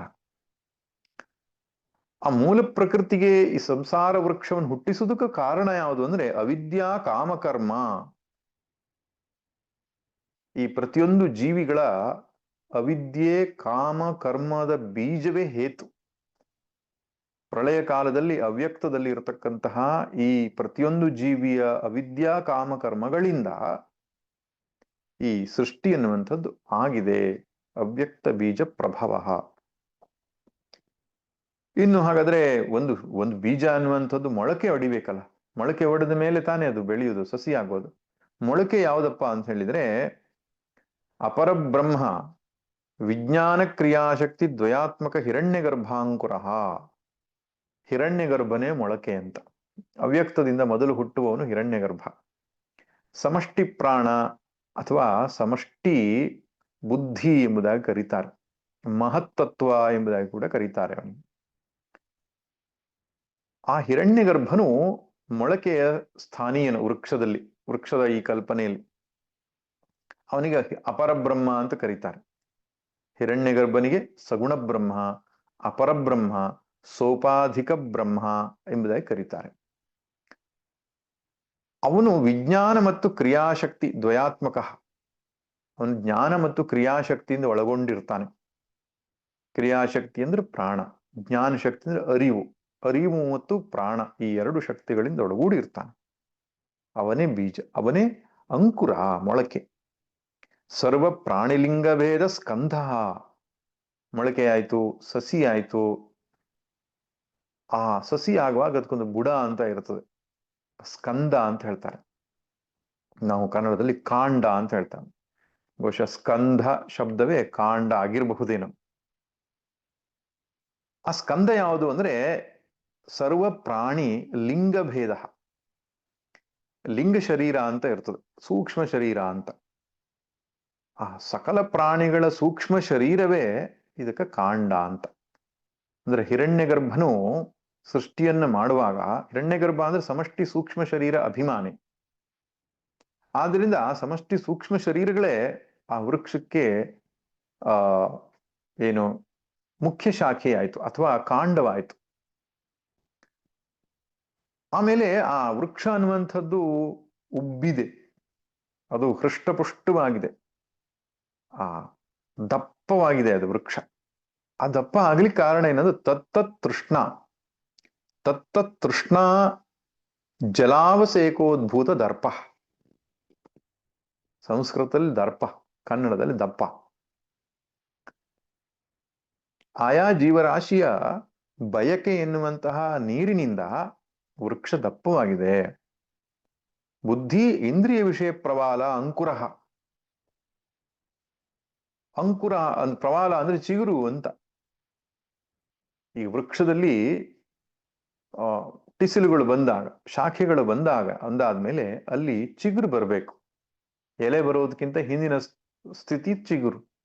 ಚಿಗುರು ಯಾವುದು ಅಂದ್ರೆ ಬುದ್ಧಿ ಮತ್ತು ಇಂದ್ರಿಯ ವಿಷಯ. ಬುದ್ಧಿಯಲ್ಲಿ, ಮನಸ್ಸು ಬುದ್ಧಿಯಲ್ಲಿ ಬರತಕ್ಕಂತಹ ಬಯಕೆಗಳು ಮತ್ತು ಇಂದ್ರಿಯ ವಿಷಯಗಳು. ಇಂದ್ರಿಯ ವಿಷಯಗಳಂದ್ರೆ ಯಾವುದು? ಶಬ್ದ ಸ್ಪರ್ಶ ರೂಪ ರಸಗಂಧಾತ್ಮಕವಾದಂತಹದ್ದೇ ಈ ಎಲೆಗಳ ಚಿಗುರು ಇದ್ದ ಹಾಗೆ. ಶ್ರುತಿ ಸ್ಮೃತಿ ನ್ಯಾಯ ವಿದ್ಯೋಪದೇಶ ಪಲಾಶಃ. ಎಲೆ ಬೇಕಲ್ಲ, ಯಾವುದೇ ವೃಕ್ಷ ಅನ್ನುವಂಥದ್ದು ಆಹಾರ ತಯಾರಿಸುವ ಸ್ಥಾನ ಎಲೆ ಅಂತ ಹೇಳ್ತಾರೆ. ಎಲೆ ಕಿತ್ತು ಬಿಟ್ರೆ ವೃಕ್ಷ ಸತ್ತು ಹೋಗ್ತದೆ. ಯಾಕೆ? ಅದು ಉಸಿರಾಡಿಸುವುದು ಎಲೆಯಿಂದ, ಆಹಾರ ಸಿದ್ಧಪಡಿಸುವುದು ಎಲೆಯಿಂದ. ಎಲೆ ಎಂಬುದು ಅಡುಗೆ ಮನೆ ಎಂಬುದಾಗಿ ಕೂಡ ವಿಜ್ಞಾನವು ಹೇಳುತ್ತದೆ. ಆದ್ರೆ ಈ ಸಂಸಾರ ವೃಕ್ಷ ನಿಂತಿರೋದು ಯಾವುದರ ಮೇಲೆ ಕೇಳಿದ್ರೆ ಶ್ರುತಿ ಸ್ಮೃತಿ ನ್ಯಾಯ ವಿದ್ಯಾ ಉಪದೇಶ. ಶ್ರುತಿಯಲ್ಲಿ ವಿಶೇಷವಾಗಿ ಕರ್ಮಕಾಂಡವನ್ನು ತೆಗೆದುಕೊಳ್ಬೇಕು. ಶ್ರುತಿಯಲ್ಲಿ ಪೂರ್ವ ಭಾಗ ಮತ್ತು ಉತ್ತರ ಭಾಗ ಅಂತಿದೆ. ಈ ಪೂರ್ವ ಭಾಗ ಏನಿದೆ ಹಾಗೂ ಅದು ಅನುಸರಿಸುವ ಸ್ಮೃತಿ ಅಂದ್ರೆ ಧರ್ಮಶಾಸ್ತ್ರ ಅಂತ ಏನಿದೆ, ಅದನ್ನ ತಿಳಿಸಿಕೊಡುವಂತಹ ನ್ಯಾಯಗಳು, ತರ್ಕಗಳು ಏನಿದೆ, ಇವೆಲ್ಲವುಗಳಿಂದ ಎಲೆ ಉಂಟಾಗಿದೆ ಅಂತ. ವೃಕ್ಷ ನಿಂತಿದೆ, ಸಂಸಾರ ವೃಕ್ಷ ನಿಂತಿದೆ.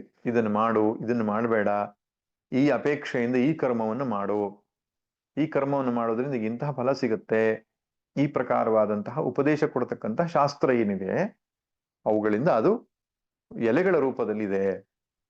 ಯಜ್ಞದಾನ ತಪ ಆದಿ ಅನೇಕ ಕ್ರಿಯಾ ಸುಪುಷ್ಪ.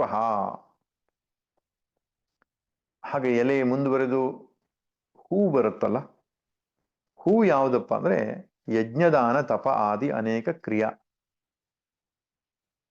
ನಾವು ಅನೇಕ ಕಾಮ್ಯ ಕರ್ಮಗಳನ್ನು ಮಾಡ್ತೇವೆ. ಇಲ್ಲಿ ಲೌಕಿಕ ಕರ್ಮವನ್ನು ದೃಷ್ಟಾಂತ ತೆಗೆದುಕೊಂಡಿಲ್ಲ, ಇಲ್ಲಿ ಶಾಸ್ತ್ರೀಯವಾದ ಧಾರ್ಮಿಕ ಕರ್ಮಗಳನ್ನಷ್ಟೇ ತೆಗೆದುಕೊಂಡಿದ್ದಾರೆ. ಲೌಕಿಕ ಕರ್ಮವೂ ಕೂಡ ಸೇರ್ಕೊಳ್ತದೆ. ಯಜ್ಞ ದಾನ ತಪಸ್ಸು ಸಕಾಮವಾಗಿ ಮಾಡಿದಾಗ ಅದು ಈ ರೀತಿ ಇರತಕ್ಕಂತಹ ಕ್ರಿಯೆ, ಈ ಕ್ರಿಯೆಗಳೇ ಹೂವುಗಳಿದ್ದ ಹಾಗೆ. ಸುಖ ದುಃಖ ವೇದನ ಅನೇಕ ರಸ ಪ್ರಾಣಿ ಉಪಜೀವ್ಯ ಅನಂತ ಫಲ. ಸರಿ, ಕರ್ಮಗಳನ್ನೆಲ್ಲ ಮಾಡಿದ ಮೇಲೆ ಫಲ ಬರ್ತದೆ. ಹಾಗೆ ಈ ಸಂಸಾರ ವೃಕ್ಷದಲ್ಲಿಯೂ ಫಲ ಇದೆ. ಏನು ಫಲ? ಸುಖ ದುಃಖ ವೇದನ, ಸುಖ ಮತ್ತು ದುಃಖ ಎನ್ನುವ ಅನುಭವ, ಅನೇಕ ರಸ, ಆ ಅನುಭವ ಅನ್ನುವಂಥದ್ದೇ ಫಲ. ಇಲ್ಲಿ ಇಲ್ಲಿ ಸುಖ ದುಃಖ ಅದ್ರ ಮಿಶ್ರ, ಅದು ಹೀಗೆ ಬೇರೆ ಬೇರೆ ರೀತಿಯ ಸಂಯೋಜನೆಯ ಅನುಭವಗಳಾಗ್ತದೆ ನಮಗೆ. ಸುಖ ಜಾಸ್ತಿ, ದುಃಖ ಕಡಿಮೆ, ದುಃಖ ಅನ್ನೋ ಸುಖ ಸಮಾನ, ಅನೇಕ ಪರ್ಮುಟೇಷನ್ ಕಾಂಬಿನೇಷನ್ಗಳಾಗತ್ತೆ. ಹಾಗೆ ಅನೇಕ ರಸ. ಅಷ್ಟೇ ಅಲ್ಲ, ಪ್ರಾಣಿ ಉಪಜೀವ್ಯ, ಆ ಹಣ್ಣನ್ನ ತಿಂದುಕೊಂಡು ಅನೇಕ ಪ್ರಾಣಿಗಳು ಜೀವನವನ್ನು ನಡೆಸ್ತವೆ. ಪ್ರಾಣಿಗಳಿಗೆ ಆಶ್ರಯವನ್ನ ಕೊಡುತ್ತೆ ಅದು ವೃಕ್ಷ. ಅಂದ್ರೆ ಫಲದಿಂದಾಗಿ ಅದು ಆಶ್ರಯವನ್ನ ಹೊಂದುತ್ತೆ ಪ್ರಾಣಿ. ಆ ರೀತಿಯಾಗಿರತಕ್ಕಂಥ ಫಲಗಳಿವೆ.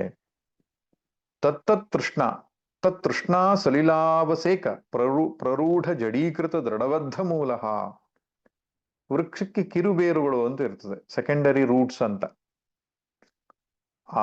ಸಾಮಾನ್ಯವಾಗಿ ನಾವು ಆಲದ ಮರದಲ್ಲಿ ಕಾಣ್ತೇವೆ, ಅದರ ಶಾಖೆಯಿಂದ ಇನ್ನೊಂದು ಬೇರು ಕೆಳಗಡೆಗೆ ಬಂದು ಭೂಮಿಯನ್ನು ಸಂಪರ್ಕವನ್ನು ಹೊಂದಿರ್ತದೆ. ಇಲ್ಲಿ ಯಾವ್ದಪ್ಪ ಸೆಕೆಂಡರಿ ರೂಟ್ಸ್ ಅಂದ್ರೆ ತೃಷ್ಣಾ ಸಲಿಲಾವಸೇಕ ಪ್ರರೂಢ ಜಡೀಕೃತ ದೃಢಬದ್ಧ ಮೂಲ ಅಂತ. ತೃಷ್ಣೆ ಅಂದ್ರೆ ಬಯಕೆ, ಬಯಕೆಗಳಿಂದಾಗಿ ಸಂಸಾರ ವೃಕ್ಷ ಗಟ್ಟಿಯಾಗಿ ಬೇರೂರಿದೆ.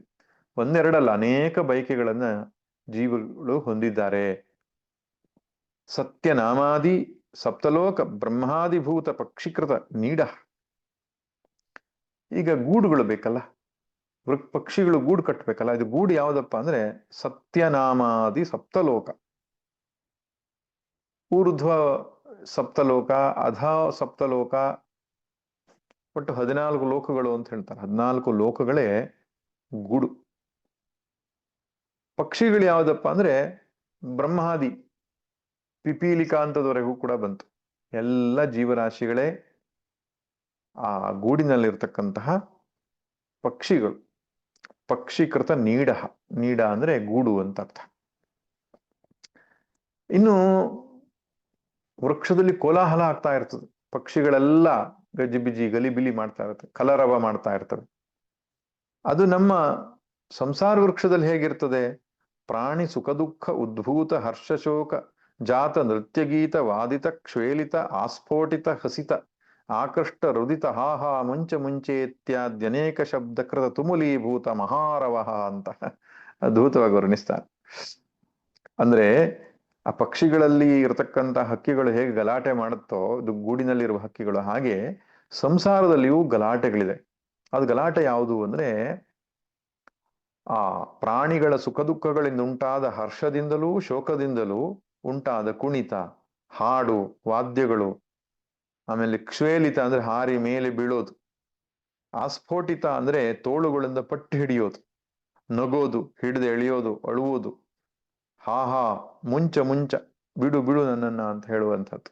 ಅಂದ್ರೆ ಸುಖದಿಂದ ಒಂದಿಷ್ಟು ಗಲಾಟೆ, ದುಃಖದಿಂದ ಒಂದಿಷ್ಟು ಗಲಾಟೆ, ಎರಡೂ ರೀತಿಯ ಗಲಾಟೆಗಳು ಇಲ್ಲಿ ಇರುತ್ತೆ. ವೇದಾಂತ ವಿಹಿತ ಬ್ರಹ್ಮಾತ್ಮ ದರ್ಶನ ಅಸಂಗಕೃತ ಉಚ್ಛೇದ. ಈ ಸಂಸಾರ ಕುಶನ್ ಕಡ್ದು ಹಾಕ್ಲಿಕ್ಕೆ ಒಂದು ಆಯುಧ ಇದೆ. ಭಗವದ್ಗೀತೆಯಲ್ಲಿ ಅಸಂಗ ಶಸ್ತ್ರೇಣ ಅಂತ ಕರೆದಿದ್ದಾನೆ.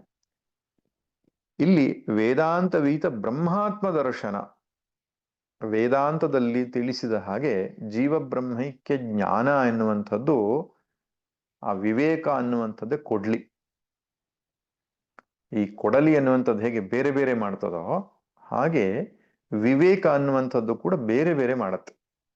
ಈ ವೃಕ್ಷವು ಮಿಥ್ಯಾ ಸ್ವರೂಪವಾದದ್ದು, ಪರಬ್ರಹ್ಮನು ಸತ್ಯ ಸ್ವರೂಪನು, ಅವನೇ ನನ್ನ ನಿಜ ಸ್ವರೂಪವಾಗಿದೆ ಎನ್ನುವಂತಹ ವೇದಾಂತವೀತ ಬ್ರಹ್ಮಾತ್ಮ ದರ್ಶನವೇ ಅಸಂಗಶಸ್ತ್ರ ದರ್ಶನ. ಅಸಂಗಶಸ್ತ್ರಕೃತ ಉಚ್ಛೇದ, ಅದು ಅಸಂಗಶಸ್ತ್ರವಾಗಿದೆ.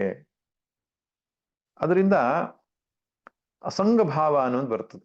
ಯಾವಾಗ ಆತ್ಮಜ್ಞಾನ ಉಂಟಾಗ್ತದೋ ಪ್ರಪಂಚದ ವಿಷಯ ವಸ್ತುಗಳಲ್ಲಿ, ವ್ಯಕ್ತಿಗಳಲ್ಲಿ ತಾದಾತ್ಮ್ಯ, ಅಭಿಮಾನ ಅನ್ನೋದು ಹೊರಟೋಗ್ತದೆ. ಅದು ಶಸ್ತ್ರ ಎಂಬುದಾಗಿ ಹೇಳ್ತಾರೆ. ಏಷಃ ಸಂಸಾರ ವೃಕ್ಷ ಅಶ್ವತ್ಥ, ಇದು ಅಶ್ವತ್ಥ ಎಂಬುದಾಗಿ ಕರೀತಾರೆ. ಅಶ್ವತ್ಥ ಎಂಬ ಶಬ್ದಕ್ಕೇನರ್ಥ? ಶೋಪಿ ನ ಸ್ಥಾತ, ನಾಳೆ ಕೂಡ ಅದು ಇರುವುದಿಲ್ಲ ಅಂತ. ಇವತ್ತಿದ್ದರೂ ನಾಳೆ ಇರುವುದಿಲ್ಲ ಅಂತ, ಅಂದ್ರೆ ಇದ್ದ ಹಾಗೆ ಇರೋದಿಲ್ಲ ಅನ್ನೋದಕ್ಕೆ ಅಶ್ವತ್ಥ ಎನ್ನುವ ಶಬ್ದವನ್ನು ಬಳಸಿದೆ. ವೃಕ್ಷ ಅಂದ್ರೂ ಅದೇ ಅರ್ಥ, ವೃಶ್ಚನಾತ್ ವೃಕ್ಷ, ಕಡಿಯುವುದಕ್ಕೆ ಅರ್ಹವಾದದ್ದು. ಅಶ್ವತ್ಥ ಅಂದ್ರೆ ಇದ್ದ ಹಾಗೆ ಇರುವಂಥದ್ದಲ್ಲ ಅಂತ. ಸಂಸಾರ ಅನ್ನೋದು ಆ ರೀತಿ ಸ್ವಭಾವದ್ದು. ಅಷ್ಟೇ ಅಲ್ಲ, ಅಶ್ವತ್ಥವತ್ ಕಾಮಕರ್ಮವಾತ ಈರಿತ ನಿತ್ಯ ಪ್ರಚಲಿತ ಸ್ವಭಾವ. ದೊಡ್ಡದಾಗಿ ಬಿರುಗಾಳಿ ಬಂದ್ರೆ ಅಶ್ವತ್ಥ ವೃಕ್ಷ ಹೇಗೆ ಅಲ್ಲಾಡ್ತದೋ ಹಾಗೆ ಸಂಸಾರವು ಕೂಡ ಪ್ರಾರಬ್ಧ ಎನ್ನುವ ಬಿರುಗಾಳಿಗೆ ಅಲ್ಲಾಡುತ್ತದೆ. ಸ್ವರ್ಗ ನರಕ ತಿರ್ಯಕ್ ಪ್ರೇತಾದಿಭಿ ಶಾಖಾಭಿ ಅವಾಕ್ಷಾಖಃ ಅವಾಂಚಃ ಶಾಖಾ ಯಸ್ಯ ಸಹ. ಶಾಖೋಪಶಾಖೆಗಳಾಗಿ ಮೇಲೆ ಕೆಳಗೆ ಎಲ್ಲ ವಿಸ್ತಾರವಾಗಿದೆ ವೃಕ್ಷ. ಅದ್ಯಾವುದು ಅಂದ್ರೆ ಸ್ವರ್ಗ ನರಕ ತಿರ್ಯಕ್. ಸ್ವರ್ಗ ನರಕ ತಿರ್ಯಕ್ ಜನ್ಮ ಪ್ರೇತ ಜನ್ಮ ಅಂತ. ಹೀಗೆ ತಿರ್ಯಕ್ ಜನ್ಮ ಅಂದ್ರೆ ಪ್ರಾಣಿ ಜನ್ಮ, ಪ್ರೇತ ಜನ್ಮ ಅಂದ್ರೆ ಏನು, ಯಾವುದೊಂದು ಜೀವವು ಮೋಕ್ಷವನ್ನು ಪಡಿಸೋದು ಗತಿಯನ್ನು ಪಡೆಯೋದಿಲ್ವ, ಮಧ್ಯಂತರದಲ್ಲಿ ಇರ್ತದೆ, ಪ್ರೇತ ಜನ್ಮ ಅಂತ ಕರೀತಾರೆ. ಈ ರೀತಿಯಾಗಿರ್ತಕ್ಕಂತಹ ಶಾಖೋಪಶಾಖೆಗಳಿದೆ. ಅಂತಹ ಸನಾತನ ಅನಾದಿತ್ವ ಚಿರಂ ಪ್ರವೃತ್ತ, ಅನಾದಿ ಕಾಲದಿಂದಲೂ ಹರಿದುಕೊಂಡು ಬರುವ ಒಂದು ವೃಕ್ಷ ಇದೇ ಸಂಸಾರ ವೃಕ್ಷ. ಆದ್ರೆ ಇದರ ಮೂಲ ಅನ್ನುವಂಥದ್ದು, ಸಂಸಾರ ವೃಕ್ಷಸ್ಯ ಮೂಲಂ ಶುಕ್ರಂ ಶುಭ್ರಂ ಶುದ್ಧಂ. ಪರಮಾತ್ಮನು ಜ್ಯೋತಿಷ್ಮತ್ ಚೈತನ್ಯಾತ್ಮ ಜ್ಯೋತಿಸ್ವಭಾವಂ, ಚೈತನ್ಯಾತ್ಮಕನಾದಂತಹ ಜ್ಯೋತಿಯು, ಅರಿವು ಇದೇ ಇದಕ್ಕೆ ಮೂಲ.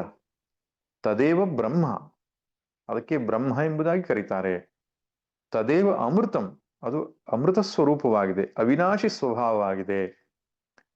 ಯಾಕೆಂದ್ರೆ ಸತ್ಯತ್ವಾತ್, ಯಾವೊಂದು ವಸ್ತುವು ಸತ್ಯವಾಗಿದೆಯೋ ಅದೆಂದು ನಾಶವಾಗುವುದಿಲ್ಲ, ಬದಲಾವಣೆಯನ್ನು ಹೊಂದೋದಿಲ್ಲ. ಅದರಿಂದ ಪರಮಾತ್ಮನು ಸತ್ಯ ಸ್ವರೂಪನು. ವಾಚಾರಂಭಣಂ ವಿಕಾರೋ ನಾಮಧೇಯಂ ಅನೃತಂ ಅನ್ಯತ್ ಅಥೋ ಮರ್ತ್ಯಂ. ಸಂಸಾರ ಅನ್ನುವಂಥದ್ದು ವಿಕಾರ, ಅದು ಕಾರ್ಯವಾದಂತಹ ಈ ಸಂಸಾರ ಮರ್ತ್ಯ ಸ್ವರೂಪ, ನಾಶವಾಗುವಂಥದ್ದು. ಆದ್ರಿಂದ ಅನೃತ, ಅದು ಸುಳ್ಳು ಅಂತ ಹೇಳ್ತಾರೆ. ತಸ್ಮಿನ್ ಪರಮಾರ್ಥ ಸತ್ಯೇ ಬ್ರಹ್ಮಣಿ ಲೋಕಾಹ ಗಂಧರ್ವನಗರ ಮರೀಚ್ಯುತಕ ಮಾಯಾ ಸಮಾಹ ಪರಮಾರ್ಥ ದರ್ಶನಾಭಾವಾಗಮನಾಹ ಭಾವ ಅವಗಮನಾಹ ಶ್ರಿತಾಹ ಆಶ್ರಿತಾಹ ಸರ್ವೇ ಸಮಸ್ತಾಹ ಉತ್ಪತ್ತಿ ಸ್ಥಿತಿ ಲಯೇಷು. ತಸ್ಮಿನ್ ಲೋಕಾಶ್ರಿತಾ ಸರ್ವೇ ಎನ್ನುವ ಮಂತ್ರಕ್ಕೆ ಭಾಷ್ಯ ಬರಿತಾ ಅವರು ಹೇಳ್ತಾರೆ, ಈ ಜಗತ್ತೆಲ್ಲವೂ ಪರಮಾತ್ಮನಲ್ಲಿ ಆಶ್ರಯಿಸಿಕೊಂಡಿದೆ ಎಂಬ ಮಾತಿಗೆ ಅರ್ಥ ವೃಕ್ಷ ಭೂಮಿಯನ್ನು ಆಶ್ರಯಿಸಿಕೊಂಡ ಹಾಗೆ ಅಲ್ಲ. ಈಗ ಒಂದು ಪಾತ್ರೆಯಲ್ಲಿ ನೀರು ಹಾಕ್ತೇವೆ, ಅದು ಆಧಾರ ಆಧೇಯ ಅಂತ ಹೇಳ್ತಾರೆ. ನೀರು ಅನ್ನುವಂಥದ್ದು ಆಧೇಯ, ಆಧಾರ ಅಂದ್ರೆ ಪಾತ್ರೆಯ ಆಧಾರ. ಹಾಗೆ ಪರಮಾತ್ಮ ಎನ್ನುವೊಂದು ಆಧಾರ, ಈ ಜಗತ್ತೆಲ್ಲವೂ ಆಧೇಯವಾಗಿದ್ದುಕೊಂಡಿದೆಯಾ ಅಂದ್ರೆ ಹಾಗಲ್ಲ ಅಂತ ಹೇಳ್ತಾರೆ. ಮತ್ತೆ ಹೇಗೆ? ಪರಮಾರ್ಥ ಸತ್ಯವಾದ ಪರಬ್ರಹ್ಮದಲ್ಲಿ ಎಲ್ಲ ಲೋಕಗಳು, ಗಂಧರ್ವ ನಗರ, ಮರೀಚಿ, ಉದಕ, ಮಾಯಾ ಸಮಾಹ. ಗಂಧರ್ವ ನಗರ ಇದೆಲ್ಲ ದೃಷ್ಟಾಂತ ಕೊಟ್ಟಿರುವಂಥದ್ದು ಮಾಯೆ ಅಂದ್ರೆ ತೋರಿಕೆ ರೂಪದಲ್ಲಿ ಇರುವಂಥದ್ದು. ಪರಮಾರ್ಥ ದರ್ಶನ ಅಭಾವ ಅವಗಮಾನಾಹ. ಎಲ್ಲಿಯ ತನಕ ಪರಮಾರ್ಥ ದರ್ಶನ ಆಗಲ್ವೋ ಅಲ್ಲಿಯ ತನಕ ಇದಕ್ಕೊಂದು ಅಸ್ತಿತ್ವ ಕಾಣುತ್ತದೆ. ಅದಕ್ಕೆ ಹೊರತಾಗಿ ಬೇರೆ ಯಾವುದೇ ಆಶ್ರಯತ್ವ ಅನ್ನುವಂಥದ್ದು ಇಲ್ಲ, ಸುಳ್ಳಾದ ತೋರಿಕೆ. ಅದಕ್ಕೆ ಮಿಥ್ಯಾ ಜಗದಧಿಷ್ಠಾನ ಅಂತ ಲಲಿತಾ ಸಹಸ್ರನಾಮದಲ್ಲಿ ಕರೀತೀವಿ. ಈ ಮಿಥ್ಯಾ ಜಗತ್ತಿಗೆ ಆಕೆ ಅಧಿಷ್ಠಾನ, ಆಧಾರ ಅಂತ. ಹೇಗೆ ಹಗ್ಗ ಅನ್ನುವಂಥದ್ದು ಹಾವಿಗೆ ಆಧಾರವೋ ಹಾಗೆ ಅಂತ. ಈಗ ಆಧಾರ ಅಧೇಯ ಭಾವವನ್ನು ನಾವು ಇಟ್ಟುಕೊಂಡು ಪರಮಾತ್ಮನು ಕಾರಣನೂ ಜಗತ್ತು ಕಾರ್ಯವಂತ ತೆಗೆದುಕೊಂಡು ಬಿಟ್ರೆ ಏನಾಗ್ತದೆ, ಜಗತ್ತೂ ಸತ್ಯ ಪರಮಾತ್ಮನೂ ಸತ್ಯ ಆಗಿ ಎರಡು ಸತ್ಯಗಳಾಗ್ಬಿಡುತ್ತೆ. ಇದು ಬದಲಾಗ್ತಾ ಇರೋ ಸತ್ಯ, ಅದು ಬದಲಾಗದೇ ಇರೋ ಸತ್ಯ ಅಂತ ಎರಡು ರೀತಿ ಸತ್ಯ ಅಂತ ಹೇಳ್ಬಿಟ್ರೆ ಅದು ಶ್ರುತಿ ಆಶಯಕ್ಕೆ ವಿರುದ್ಧವಾದದ್ದು. ಆದ್ದರಿಂದ ಶಂಕರರು ಹೇಳ್ತಾರೆ, ಜಗತ್ತು ಪರಮಾತ್ಮನಲ್ಲಿ ಆಶ್ರಯಿಸಿಕೊಂಡಿದೆ ಅಂತ ಅರ್ಥ ಹೇಗೆ ಅಂದ್ರೆ, ಅದು ಮಿಥ್ಯಾಭೂತವಾದದ್ದು ಸತ್ಯವನ್ನು ಆಶ್ರಯಿಸಿಕೊಂಡ ಹಾಗೆ. ಆಕಾಶದಲ್ಲಿ ಗಂಧರ್ವ ನಗರ ತೋರುತ್ತದೆ. ಈ ಗಂಧರ್ವ ನಗರ ಅನ್ನೋದು ತೋರಿಕೆ ಅಷ್ಟೇ. ಆಕಾಶದಲ್ಲಿ ಆಕಾಶವೇ ಅದಕ್ಕೆ ಆಶ್ರಯ. ಹಾಗೆ ಮರಳುಗಾಡಿನಲ್ಲಿ ನೀರು ತೋರುವಂಥದ್ದು, ಮರಳುಗಾಡು ನೀರಿಗೆ ಆಶ್ರಯ ಅನ್ನುವ ಮಾತಿಗೆ ಅರ್ಥ ನೀರಂತ ಬೇರೆ ಇದೆ ಅಂತ ಅಲ್ಲ, ಅದು ತೋರಿಕೆ ಮಾತ್ರ ಅಂತ ಅರ್ಥ. ಈ ರೀತಿಯಲ್ಲಿ ಅದನ್ನು ಅರ್ಥ ಮಾಡಿಕೊಳ್ಳಬೇಕು. ಆಶ್ರಿತಾ ಸರ್ವೇ ಸಮಸ್ತಾಹ ಉತ್ಪತ್ತಿ ಸ್ಥಿತಿ ಲಯೇಶು. ಉತ್ಪತ್ತಿ ಸ್ಥಿತಿ ಲಯ ಈ ಮೂರೂ ಸಂದರ್ಭದಲ್ಲಿಯೂ ಕೂಡ ಪರಮಾತ್ಮನೇ ಅದಕ್ಕೆ ಆಶ್ರಯ. ಅಂತಹ ಪರಮಾತ್ಮನನ್ನ ಯಾರು ಮೀರುವುದಿಲ್ಲ ಎಂಬುದಾಗಿ ಹೇಳಿ, ಏತದ್ವೈತತು, ಇದುವೇ ನೀನು ಕೇಳಿದಂತಹ ಆತ್ಮಸ್ವರೂಪ ಅಂತ ವಿವರಿಸಿದ್ರು. ಇನ್ನು ಮುಂದಿನ ಮಂತ್ರದಲ್ಲಿ ಆ ಪರಮಾತ್ಮನೇ ಸೃಷ್ಟಿಯನ್ನ ಮಾಡಿದ್ದಾನೆ ಮತ್ತು ಸೃಷ್ಟಿಯನ್ನ ಕಾಪಾಡಿಕೊಂಡು ಹೋಗ್ತಿದ್ದಾನೆ. ಪುನಃ ಇದು ವ್ಯಾವಹಾರಿಕ ದೃಷ್ಟಿಯಿಂದ, ಪಾರಮಾರ್ಥಿಕ ದೃಷ್ಟಿಯಿಂದ ಅಲ್ಲ. ಪಾರಮಾರ್ಥಿಕ ದೃಷ್ಟಿಯಿಂದ ಜಗತ್ತಿಗೆ ಸ್ವತಂತ್ರ ಅಸ್ತಿತ್ವವೇ ಇಲ್ಲ. ಅದ್ರ ವ್ಯಾವಹಾರಿಕ ದೃಷ್ಟಿಯಿಂದ ನಾವು ನೋಡುವಾಗ ಜೀವ ಎನ್ನುವನೊಬ್ಬನಿದ್ದಾನೆ, ಕಾಣುವ ಪ್ರಪಂಚ ಅನ್ನುವಂಥದ್ದು ಇದೆ ಅಂದಾಗ ಅದರ ಸೃಷ್ಟಿಕರ್ತನಾದ ಒಬ್ಬ ಪರಮೇಶ್ವರ ಎನ್ನುವವನು ಇರ್ತಾನೆ. ಅವನ ಸನ್ನಿಧಿಯಿಂದಲೇ ಜಗತ್ತು ನಡೀತಾ ಇದೆ. ಅಭಿನ್ನ ನಿಮಿತ್ತ ಉಪಾದಾನ ಕಾರಣ ಅಂತ ಕರೀತಾರೆ ಪರಮಾತ್ಮನಿಗೆ. ಆ ರೀತಿಯಾದ ಒಬ್ಬ ಪರಮಾತ್ಮ ಸ್ವರೂಪವನ್ನ ಇಲ್ಲಿ ವರ್ಣಿಸ್ತಾ ಇದೆ. ಶಂಕರರು ಹೇಳ್ತಾರೆ, ಯದ್ ವಿಜ್ಞಾನಾದ್ ಅಮೃತಾ ಭವಂತಿ ಇತ್ಯುಚ್ಯತೆ ಜಗತೋ ಮೂಲಂ. ಜಗತ್ತಿನ ಮೂಲವನ್ನ, ಆ ಮೂಲವಾದ ಬ್ರಹ್ಮವನ್ನ ಅರಿತುಕೊಂಡರೆ ಅಮೃತರಾಗ್ತಾರೆ ಎಂಬುದಾಗಿ ಹೇಳ್ತಾರಲ್ಲ. ತದೇವ ನಾಸ್ತಿ ಬ್ರಹ್ಮ, ಆ ಬ್ರಹ್ಮವೇ ಇಲ್ಲ ಅಂತ ಕೆಲವರು ವಾದ ಮಾಡ್ತಾರೆ. ವಾದ ಮಾಡುವವರಿಗೆ ತರ್ಕಕ್ಕೆ ಅನೇಕ ಆಸ್ಪದಗಳಿದೆ, ಅದಕ್ಕೆ ಪ್ರತಿಷ್ಠೆ ಎನ್ನುವುದು ಇಲ್ಲ. ಹಾಗೆ ಕೆಲವರು ವಾದ ಮಾಡ್ತಾರೆ, ಅಸದೇವ ಇದಂ ನಿಸೃತಮಿತಿ, ಅಸತ್ತಿನಿಂದಲೇ ಇದೆಲ್ಲವೂ ಹುಟ್ಟಿದೆ ಅಂತ ಕೆಲವರು ವಾದ ಮಾಡ್ತಾರೆ. ಅದಕ್ಕೂ ಶಂಕೆ ಇರಬಾರದು ಎನ್ನುವ ಕಾರಣಕ್ಕೆ ಶ್ರುತಿ ಸ್ಪಷ್ಟಪಡಿಸ್ತಾ ಇದೆ, ಅಸತ್ತಿನಿಂದ ಇದು ಹುಟ್ಟಿದ್ದಲ್ಲ. ಕೆಲವರು ಪರಮಾಣುವಿನಿಂದ ಹುಟ್ಟಿದೆ ಅಂತ ಹೇಳ್ತಾರೆ, ಕೆಲವರು ಅವ್ಯಕ್ತದಿಂದ ಹುಟ್ಟಿದೆ ಅಂತ ಹೇಳ್ತಾರೆ. ವಿಜ್ಞಾನದಲ್ಲಿ ಅಂತೂ ಬಿಗ್ ಬ್ಯಾಂಗ್ ಇಂದ ಸೃಷ್ಟಿಯಾಗಿದೆ ಅಂತ ಹೇಳ್ತಾರೆ.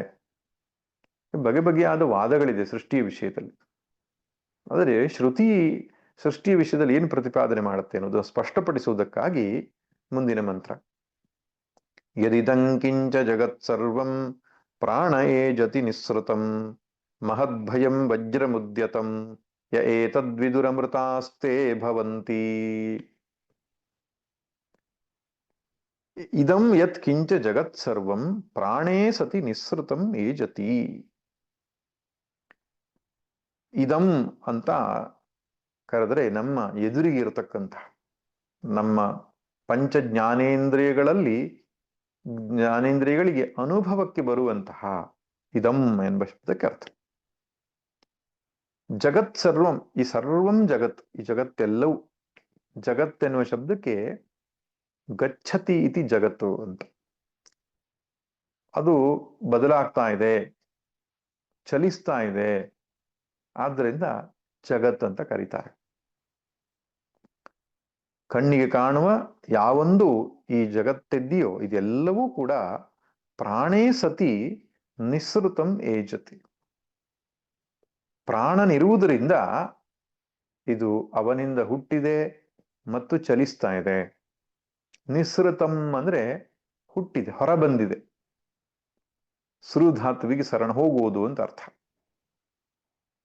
ಅಂದ್ರೆ ಪ್ರಸವ ಆಗಿದೆ ಅಂತ ಹೇಳ್ತೇವಲ್ಲ ಹಾಗೆ. ಆ ಪ್ರಾಣ ಇರೋದ್ರಿಂದಲೇ ಅವನಿಂದ ಹುಟ್ಟಿದೆ ಮತ್ತು ಏಜತಿ, ಏಜರು ಕಂಪನೇ ಧಾತು, ಕಂಪಿಸ್ತಾ ಇದೆ ಅಂದ್ರೆ ಚಲಿಸ್ತಾ ಇದೆ. ಪ್ರಾಣ ಇರುವುದರಿಂದ ಅಂದ್ರೆ ಯಾರು? ಇಲ್ಲಿ ಪ್ರಾಣ ಅಂದ್ರೆ ಯಾರು? ಪರಬ್ರಹ್ಮ ಅಂತ ತೆಗೆದುಕೊಳ್ಬೇಕು. ಆದ್ರಿಂದ ವೇದಾಂತದಲ್ಲಿ ಶಬ್ದಗಳು ಬಂದಾಗ ಭಾಷ್ಯದ ಸಹಾಯದಿಂದ ಅರ್ಥ ಮಾಡಿದ್ರೆ ನಮಗೆ ಸ್ಪಷ್ಟ ಆಗ್ತದೆ. ಇಲ್ಲದಿದ್ರೆ ಪ್ರಾಣ ಆತ್ಮ ಅಂದ್ರೆ ಇನ್ಯಾರನ್ನೂ ನಾವು ತೆಗೆದುಕೊಳ್ಬಾರ್ದು. ಅನೇಕ ಸಂದರ್ಭಗಳಲ್ಲಿ ಈಗ ಆಕಾಶ ಎನ್ನುವ ಶಬ್ದವನ್ನು ಕೂಡ ಪರಬ್ರಹ್ಮನಿಗೆ ಹೇಳಿದೆ. ಬ್ರಹ್ಮಸೂತ್ರದಲ್ಲಿ ಇದೆಲ್ಲ ಚರ್ಚೆ ಆಗಿದೆ. ಹಾಗೆ ಪ್ರಾಣ ಎನ್ನುವ ಶಬ್ದವು ಪರಬ್ರಹ್ಮನಿಗೆ ಬಳಕೆ ಆಗಿದೆ.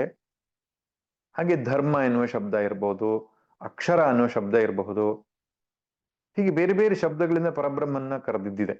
ಈ ಸಂದರ್ಭದಲ್ಲಿ ಪರಮಾತ್ಮನಿಗೆ ಪ್ರಾಣ ಅಂತ ಕರೆದಿದೆ. ಪ್ರಾಣನಾದಂತಹ ಪರಬ್ರಹ್ಮನ್ ಇರುವುದರಿಂದ ಈ ಜಗತ್ತೆಲ್ಲವೂ ಹುಟ್ಟಿದೆ ಮತ್ತು ಬದುಕನ್ನು ನಡೆಸ್ತಾ ಇದೆ. ಅಷ್ಟೇ ಅಲ್ಲ, ಮಹದ್ಭಯಂ ವಜ್ರಮುದ್ಯತಂ, ಉದ್ಯತಂ ವಜ್ರಮಿವ ಮಹದ್ಭಯಂ. ವಜ್ರಾಯುಧವನ್ನ ಹಿಡಿದೆತ್ತದಾಗ ಎದುರಿಗಿರ್ತಕ್ಕಂತಹ ವ್ಯಕ್ತಿ ಹೇಗೆ ಭಯ ಪಡ್ತಾನೋ, ಅಥವಾ ವಜ್ರಾಯುಧವನ್ನು ಹಿಡ್ಕೊಂಡು ವ್ಯಕ್ತಿಯ ಮುಂದೆ ವಿನೀತನಾಗಿದ್ದುಕೊಂಡು ಕೆಲಸವನ್ನ ಮಾಡ್ತಾನೋ. ವಜ್ರಾಯುಧ, ಇಂದ್ರನ ವಜ್ರಾಯುಧ ಅನ್ನುವಂಥದ್ದು ಅತ್ಯಂತ ಬಲಶಾಲಿ ಅಂತೆ. ಅದನ್ನ ಸ್ಪರ್ಶ ಮಾಡಿದ್ರೆ ಸಾಕು, ಎದುರಿಗಿರ್ತಕ್ಕಂತಹ ವಸ್ತು ಪುಡಿ ಪುಡಿಯಾಗಿ ಹೋಗ್ತದೆ. ಅಂತಹ ಬಲಶಾಲಿಯಾದಂತಹ ಒಂದು ಆಯುಧ ಒಬ್ಬ ಹಿಡ್ಕೊಂಡು ನಿಂತ್ಕೊಂಡಿದ್ರೆ ಎದುರಿಗಿರುವ ವ್ಯಕ್ತಿ ಹೇಗೆ ಹೆದರಿಕೆಯಿಂದ ತಂದೆಲ್ಲ ಕೆಲಸವನ್ನು ಮಾಡ್ತಾನೋ ಹಾಗೆ ಉದ್ಯತಂ ವಜ್ರಮಿವ ಮಹದ್ಭಯಂ. ಈ ಜಗತ್ತಿನಲ್ಲಿರುವವರಿಗೆಲ್ಲ ಆ ಭಗವಂತ ಅನ್ನುವನು ಎತ್ತಿ ಹಿಡಿದ ವಜ್ರದಂತೆ, ವಜ್ರವನ್ನ ಎತ್ತಿ ಹಿಡಿದುಕೊಂಡ ವ್ಯಕ್ತಿಯಂತೆ ಅವನು. ಅಂದ್ರೆ ಅವನ ಅಣತಿಯಂತೆ, ಅವನ ಇಚ್ಛೆಯಂತೆ ಜಗತ್ತು ನಡೀತಾ ಇದೆ ಎನ್ನುವುದಕ್ಕೆ ಹೇಳ್ತಾ ಇದ್ದಾರೆ. ಏತದ್ ವಿದುಹು ತೇ ಅಮೃತ ಭವಂತಿ. ಯಾರು ಈ ಪರಬ್ರಹ್ಮವನ್ನು ಅರಿತುಕೊಳ್ತಾರೋ ಅವರು ಅಮೃತನಾಗ್ತಾರೆ. ಇಲ್ಲಿ ಮುಖ್ಯ ಗಮನಿಸಬೇಕಾದ ವಿಷಯ ಏನಂದ್ರೆ ಜ್ಞಾನಾದ್ ಏವತು ಕೈವಲ್ಯಂ. ಆ ಪರಬ್ರಹ್ಮವನ್ನ ಅರಿತುಕೊಳ್ಳುವುದೆಂದ್ರೆ ಅಮೃತರಾಗ್ತಾರೆ. ಅರಿತುಕೊಳ್ಳುವುದಷ್ಟೇ ಅಲ್ಲಿ ಬೇಕಾದದ್ದೇ ಹೊರತು ಇನ್ನೇನು ಅಲ್ಲ. ಅದರಿಂದ ಈ ಮಂತ್ರದಲ್ಲಿ 3 ಸಂಗತಿಯನ್ನು ಹೇಳ್ತಾ ಇದ್ದಾರೆ. ಒಂದು, ಪರಮಾತ್ಮನೇ creator and maintainer of this universe. ಈ ಜಗತ್ತಿನ ಅಭಿನ್ನ ನಿಮಿತ್ತ ಉಪಾದಾನ ಕಾರಣನು. ಮಂತ್ರದ ಮೊದಲನೇ 2 ಪಾದಗಳಲ್ಲಿ ಆ ವಿಷಯವನ್ನು ಪ್ರಸ್ತಾಪ ಮಾಡಿದ್ದಾರೆ. ಎರಡನೆಯ ಮಾತೇನಪ್ಪ ಅಂದ್ರೆ ಜಗತ್ ಪಾಲಕರೂ ಕೂಡ ಅವನ ನಿಯತಿಯನ್ನು ಪಾಲಿಸ್ತಾರೆ ಅಂತ. ಜಗತ್ತಿನ ಪ್ರತಿಯೊಂದು ಜೀವರಾಶಿಯೂ ಕೂಡ, ಇನ್ಕ್ಲೂಡಿಂಗ್ ಇಂದ್ರ, ಅಗ್ನಿ, ವರುಣ, ವಾಯು ಮುಂತಾದ ಜಗತ್ ಪಾಲಕರು, ಅವರೂ ಕೂಡ ಭಗವಂತನಿಗೆ ಭಯಪಟ್ಟು ತಮ್ಮ ನಿಯಮವನ್ನ ಅನುಸರಿಸಿಕೊಂಡು ಹೋಗ್ತಾ ಇದ್ದಾರೆ, ಆಣತಿಯನ್ನ ಅನುಸರಿಸ್ತಾರೆ. ಮೂರನೇದು, ಯಾರು ಈ ಪರಮಾತ್ಮನನ್ನ ಅರಿತುಕೊಳ್ತಾರೋ ಅವರು ಮೋಕ್ಷವನ್ನು ಪಡಿತಾರೆ. ಈ ಸಂದರ್ಭದಲ್ಲಿ ಶಂಕರರು ಬಹಳ ಸುಂದರವಾಗಿ ಬರೀತಾರೆ. ಯಥಾ ವಜ್ರ ಉದ್ಯತಕರಂ ಸ್ವಾಮಿನಂ ಅಭಿಮುಖೀಭೂತಂ ದೃಷ್ಟ್ವಾ ಭೃತ್ಯ ನಿಯಮೇನ ತಚ್ಚಾಸನೆ ವರ್ತಂತೆ.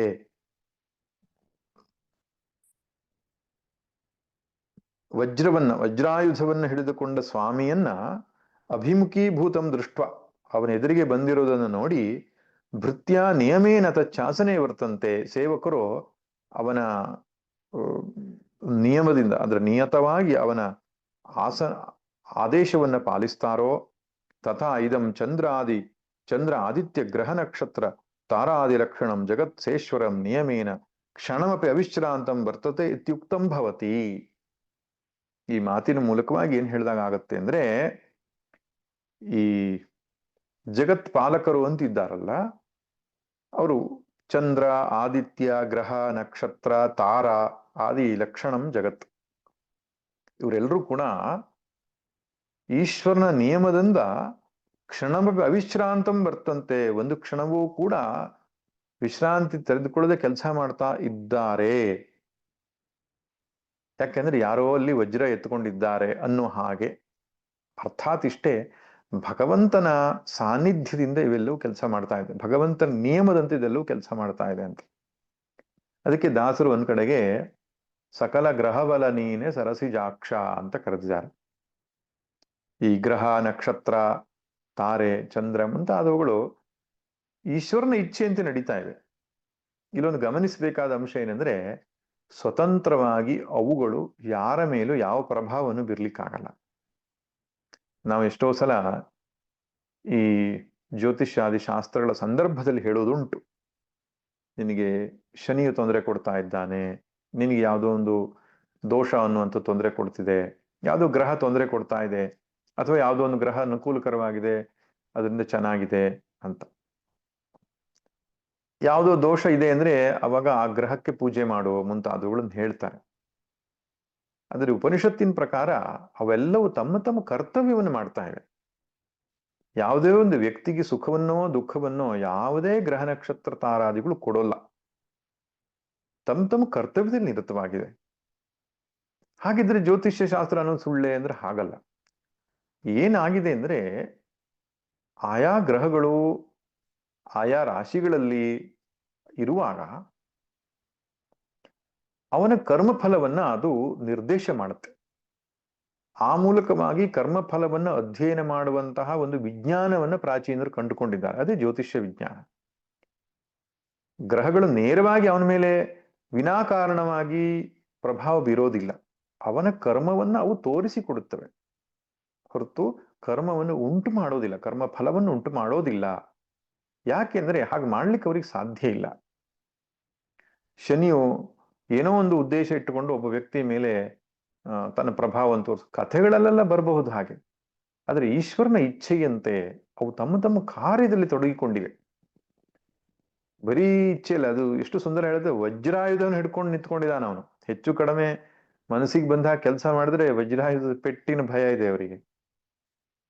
ಹಾಗೆ ಇಲ್ಲಿ ಈ ಮಾತಿನ ಉದ್ದೇಶ ಇಷ್ಟೇ, ಭಗವಂತನ ಇಚ್ಛೆಯಂತೆ ಸೃಷ್ಟಿ ನಡೀತಾ ಇದೆ ಎನ್ನುವುದನ್ನ ಇಲ್ಲಿ ಹೇಳುತ್ತೆ. ಇನ್ನು ಅವನನ್ನು ಅರಿತರೆ ಅಮೃತನಾಗ್ತಾರೆ ಅಂದ್ರೆ ಯಾರನ್ನು ಅರಿತರೆ? ಈ ವಜ್ರಾಯುಧ ಹಿಡ್ಕೊಂಡಿರೋನು ಅರಿತರೋ? ಅಲ್ಲ, ಪರಬ್ರಹ್ಮ ಸ್ವರೂಪವಾದ ನನ್ನ ಆತ್ಮವನ್ನು ಅರಿತಾರೆ. ಶಂಕರರು ಸ್ಪಷ್ಟವಾಗಿ ಹೇಳ್ತಾರೆ, ಸ್ವಾತ್ಮ ಪ್ರವೃತ್ತಿ ಸಾಕ್ಷಿಭೂತಮೇಕಂ ಬ್ರಹ್ಮ. ನಮ್ಮೆಲ್ಲರ ಕ್ರಿಯೆ ಮತ್ತು ಆಲೋಚನೆಗಳಿಗೆ ಸಾಕ್ಷಿಯಾಗಿರತಕ್ಕಂತಹ ಸ್ವಾತ್ಮ ಪ್ರವೃತ್ತಿ, ನಮ್ಮ ಪ್ರವೃತ್ತಿಗಳಿಗೆ ಸಾಕ್ಷಿಯಾಗಿರುವ ಏಕಂ ಬ್ರಹ್ಮ, ಒಂದೇ ಆ ಪರಬ್ರಹ್ಮನಿದ್ದಾನೆ, ಅದೇ ನಾನು ಎಂಬುದಾಗಿ ಯಾರು ಅರಿತುಕೊಳ್ತಾರೋ ಅವರು ಮೃತ್ಯುವಿನ ಧರ್ಮವನ್ನು ಮೀರ್ತಾರೆ. ಅಮರಣ ಧರ್ಮಾಹತೇ ಭವಂತಿ. ಇಷ್ಟು ಹೇಳಿದ ಮೇಲೆ ಈ ಮೂರನೆಯ ಪಾದ ಇದೆಯಲ್ಲ, ಮಹದ್ಭಯಂ ವಜ್ರಮುದ್ಯತಂ, ಈ ಭಾಗವನ್ನ ವಿವರಿಸುತ್ತೆ ಶ್ರುತಿ, ವಿಸ್ತಾರವಾಗಿ ಹೇಳುತ್ತೆ. ಯಾವ ರೀತಿಯಾಗಿ ಹೆದರ್ಕೊಂಡಿದ್ದಾರೆ ಲೋಕಪಾಲಕರು ಎಂಬುದನ್ನು ಮುಂದಿನ ಮಂತ್ರ ಹೇಳುತ್ತೆ. ಕಥಂ ತದ್ಭಯ ಜಗತ್ ವರ್ತತೆ ಇತಿ, ಭಗವಂತನ ಭಯದಿಂದ ಹೇಗೆ ಜಗತ್ತು ಕೆಲಸ ಮಾಡ್ತಾ ಇದೆ ಎನ್ನುವುದಕ್ಕೆ ಶ್ರುತಿ ಹೇಳುತ್ತೆ. ಭಯಾದಸ್ಯಾಗ್ನಿಸ್ತಪತಿ ಭಯಾತ್ತಪತಿ ಸೂರ್ಯ ಭಯಾದಿಂದ್ರಶ್ಚ ವಾಯುಶ್ಚ ಮೃತ್ಯುರ್ಧಾವತಿ ಪಂಚಮಃ. ಅಸ್ಯ ಭಯಾತ್, ಈತನ ಭಯದಿಂದ, ಈತನು ಅಂದ್ರೆ ಯಾರು? ಪರಮೇಶ್ವರಸ್ಯ, ಪರಬ್ರಹ್ಮಸ್ಯ, ಪರಬ್ರಹ್ಮಣಃ, ಪರಬ್ರಹ್ಮಣಃ ಅಥವಾ ಪರಮೇಶ್ವರಸ್ಯ ಭಯಾತ್, ಭಯದಿಂದ, ಅಗ್ನಿ ತಪತಿ, ಅಗ್ನಿಯು ಸುಡುತ್ತಾನೆ. ಭಯಾತ್ ಸೂರ್ಯ ತಪತಿ, ಪರಮೇಶ್ವರನ ಭಯದಿಂದ ಸೂರ್ಯನು ಉರಿಯುತ್ತಿದ್ದಾನೆ. ಭಯಾದ್ ಇಂದ್ರಶ್ಚ ವಾಯುಶ್ಚ, ಈಶ್ವರನ ಭಯದಿಂದ ಇಂದ್ರನು ಮಳೆಗರೆಯುತ್ತಿದ್ದಾನೆ, ವಾಯು ಬೀಸುತ್ತಿದ್ದಾನೆ. ಅಷ್ಟೇ ಅಲ್ಲ, ಪಂಚಮಃ ಮೃತ್ಯು ಧಾವತಿ, ಐದನೇವನಾದ ಮೃತ್ಯುವು ಓಡ್ತಾನೆ ಅಂತ. ಧಾವತಿ ಅಂದ್ರೆ ಓಡುವುದು. ಹೆದರ್ಕೊಂಡು ಓಡೋದು, ಭಯಭೀತನಾಗಿ ಇವು ನನಗೇನಾದ್ರೂ ಮಾಡಿಬಿಡ್ತಾನೇನೋ ಅಂತ ಹೇಳ್ಕೊಂಡು ಓಡೋಡಿ ಕೆಲಸ ಮಾಡ್ತಾರಲ್ಲ. ಕೆಲವರು ಆಳುಗಳು ಇರ್ತಾರೆ, ಅವರಿಗೆ ಒಡೆಯನ ಮೇಲೆ ಭಯ ಇರೋದಿಲ್ಲ. ನಿಧಾನಕ್ಕೆ ಆಲಸ್ಯವನ್ನು ಅವರು ಮುಂದೆ ಪ್ರದರ್ಶನ ಮಾಡ್ತಾರೆ, ಸಾಧ್ಯ ಆದ್ರೆ ಒಡೆಯನ ಜೊತೆನೆ ಕತೆ ಹೊಡಿತಾರೆ. ಆದ್ರೆ ಇಲ್ಲಿ ಹಾಗಲ್ಲ, ಮೃತ್ಯು ಕೂಡ ಹೆದರ್ಕೊಂಡು, ಅದನ್ನೇ ಹೇಳ್ತಾ ಇರೋದು ಯಾರು? ಮೃತ್ಯುನೇ, ಯಮಧರ್ಮನೇ ತನ್ನ ಕಥೆಯನ್ನು ಹೇಳ್ತಿದ್ದಾನೆ. ಇನ್ನೊಂದು ಸಂದರ್ಭದಲ್ಲಿ ಮೃತ್ಯುರ್ಯಸ್ಯೋಪಸೇಚನಂ, ಪರಮಾತ್ಮನಿಗೆ ಉಪ್ಪಿನಕಾಯಿ ಇದ್ದಾಗ ಮೃತ್ಯು ಅಂತ ಹೇಳ್ಕೊಂಡಿದ್ದ. ಈಗ ಮೃತ್ಯು ಹೆದರ್ಕೊಂಡು ಕೆಲಸ ಮಾಡ್ತಾನೆ. ಅಂದ್ರೆ ಅರ್ಥಾತ್ ನಾವೆಲ್ಲರೂ ಕೂಡ ನಮಗೆ ಇಚ್ಛೆ ಬಂದಾಗ ಮಾಡ್ಲಿಕ್ಕೆ ಆಗೋಲ್ಲ. ಈಶ್ವರನ ಸನ್ನಿಧಾನದಿಂದ ನಮ್ಮೆಲ್ಲ ಪ್ರವೃತ್ತಿಗಳು ಇವೆ ಎಂಬುದನ್ನು ಹೇಳ್ತಾ ಇದ್ದಾನೆ. ಈಗ ಮೃತ್ಯುವಿಗೆ ಸಿಟ್ಟು ಬಂದು ಯಾರನ್ನೋ ಕೊಂದು ಬಿಡುವಂಥದ್ದು, ಯಾರದ ಮೇಲೆ ಅವನ ಪಾಶವನ್ನ ಹಾಕುವಂಥದ್ದು, ಎಳ್ಕೊಂಡು ಹೋಗುವಂಥದ್ದು, ಹಾಗೆಲ್ಲ ಮಾಡ್ಲಿಕ್ಕಿಲ್ಲ. ಯಾರ ಕರ್ಮ ಅನ್ನೋದು ಮುಗಿದಿದೆಯೋ, ಅದು ವ್ಯಷ್ಟಿ ಪ್ರಾರಬ್ಧವೋ ಸಮಷ್ಟಿ ಪ್ರಾರಬ್ಧವೋ, ಒಟ್ಟು ಪ್ರಾರಬ್ಧ ಅನ್ನೋದು ಕ್ಷಯ ಆದ ಮೇಲೆ ಮೃತ್ಯು ಅನ್ನುವಂಥ ತನ್ನ ಕುಣಿಕೆಯನ್ನು ಹಾಕೊಂಡು ಎಳ್ಕೊಂಡು ಬರಬೇಕಾಗ್ತದೆ. ಅದರಿಂದ ಮನಸ್ಸೋ ಇಚ್ಛೆ ಯಾರ ಮೇಲೂ ಯಾವ ಈ ಪ್ರಕೃತಿಯ ನಿಯಾಮಕ ಶಕ್ತಿಗಳು ಕೂಡ ತಮ್ಮ ಇಚ್ಛೆ ಬಂದಂತೆ ಪ್ರವರ್ತಿಸ್ಲಿಕ್ಕೆ ಸಾಧ್ಯ ಇಲ್ಲ. ಇದೇ ರೀತಿ ಮಂತ್ರ ತೈತ್ರಿಯ ಉಪನಿಷತ್ತಲ್ಲೂ ಕೂಡ ಬರುತ್ತೆ.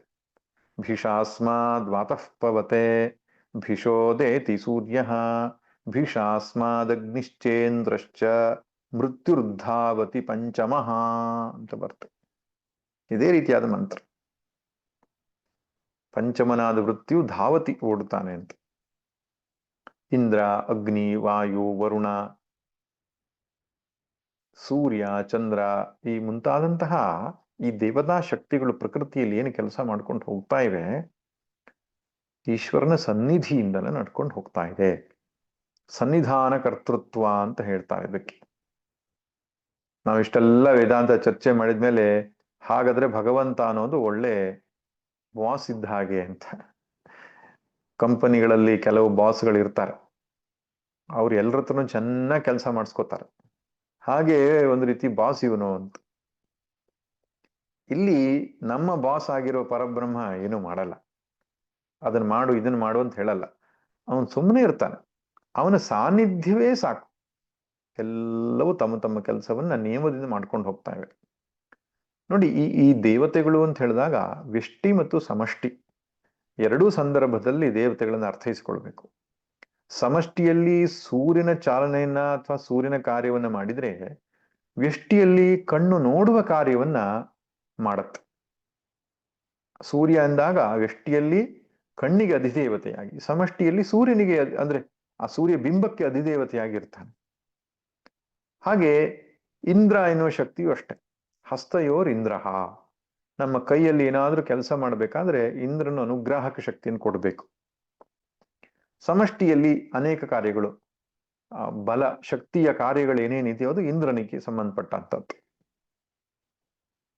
ಹಾಗೆ ವರುಣ ಇರಬಹುದು, ವಿಷ್ಣು ಇರಬಹುದು, ರುದ್ರ ಇರಬಹುದು, ಅವೆಲ್ಲ ದೇವತೆಗಳ ಬಗ್ಗೆ ಹೇಳ್ತಾ ಇರೋದು. ಎಲ್ಲ ದೇವತೆಗಳು ವ್ಯಷ್ಟಿ ಮತ್ತು ಸಮಷ್ಟಿ ಎರಡೂ ಕಡೆಯಲ್ಲಿಯೂ ಕೂಡ ತಮ್ಮ ತಮ್ಮ ಕಾರ್ಯವನ್ನ ನಿಯಮಿತವಾಗಿ ಮಾಡ್ಕೊಂಡು ಹೋಗ್ತಾ ಇದ್ದಾರೆ. ಯಾಕೆಂದ್ರೆ ಪರಬ್ರಹ್ಮನ ಸನ್ನಿಧಾನ ಹಾಗೆ ಮಾಡಿಸುತ್ತೆ. ಈ ಜಗತ್ತು ಹುಟ್ಟಿರುವುದು, ಈ ಜಗತ್ತು ಕಾರ್ಯಪ್ರವೃತ್ತವಾಗಿದ್ದು ಇರುವುದು ತಮ್ಮಷ್ಟಕ್ಕೆ ತಾವೇ ಅಲ್ಲ, ಅದರ ಹಿಂದೆ ಒಂದು ಬಲವಾದ ಶಕ್ತಿ ಇದೆ ಎನ್ನುವುದನ್ನು ಶ್ರುತಿ ಹೇಳ್ತಾ ಇದೆ. ಶಂಕರರು ಕೂಡ ತುಂಬಾ ಸುಂದರವಾಗಿ ಹೇಳ್ತಾರೆ, ನಹಿ ಈಶ್ವರಾಣಾಂ ಲೋಕಪಾಲಾನಾಂ ಸಮರ್ಥಾನಾಂ ಸತಾಂ ನಿಯಂತಾ ಚೇತ್ ವಜ್ರೋದ್ಯತ ಕರವತ್ ನ ಸ್ಯಾತ್ ಸ್ವಾಮಿ ಭಯಭೀತಾನಾಮೇವ ವೃತ್ಯಾನಾಂ ನಿಯತ ಪ್ರವೃತ್ತಿರುಪಪದ್ಯತೆ. ಈ ಇಂದ್ರ, ಅಗ್ನಿ, ವಾಯು ಮುಂತಾದವರೆಲ್ಲ ಅವರು ಈಶ್ವರರಂದ್ರು ಅವರಿಗೂ ಒಂದಿಷ್ಟು ಒಡೆತನ ಇದೆ. ಈ ಮಾಂಡಲಿಕ ರಾಜರುಗಳು ಇರ್ತಾರಲ್ಲ ಹಾಗೆ ಅವರೂ ಕೂಡ ಈಶ್ವರರೇ ಒಂದು ಹಂತದಲ್ಲಿ. ಸಮಷ್ಟಿ ಜಗತ್ತಿಗೆ ಅಲ್ಲ, ಅವರದೇ ಆದಂತಹ ಒಂದು ಗಡಿ ಇದೆ ಅಷ್ಟೇ ಅಲ್ಲ. ಲೋಕಪಾಲರವರಲ್ಲ. ನಾವೊಂದು ಮನೆಗೆ ಏನು ವ್ಯವಹಾರ ನೋಡ್ಕೋತೇವೆ, ಇಡೀ ಜಗತ್ತಿನ ವ್ಯವಹಾರ ನೋಡ್ಕೊಳ್ಳೋರು ಲೋಕಪಾಲರು.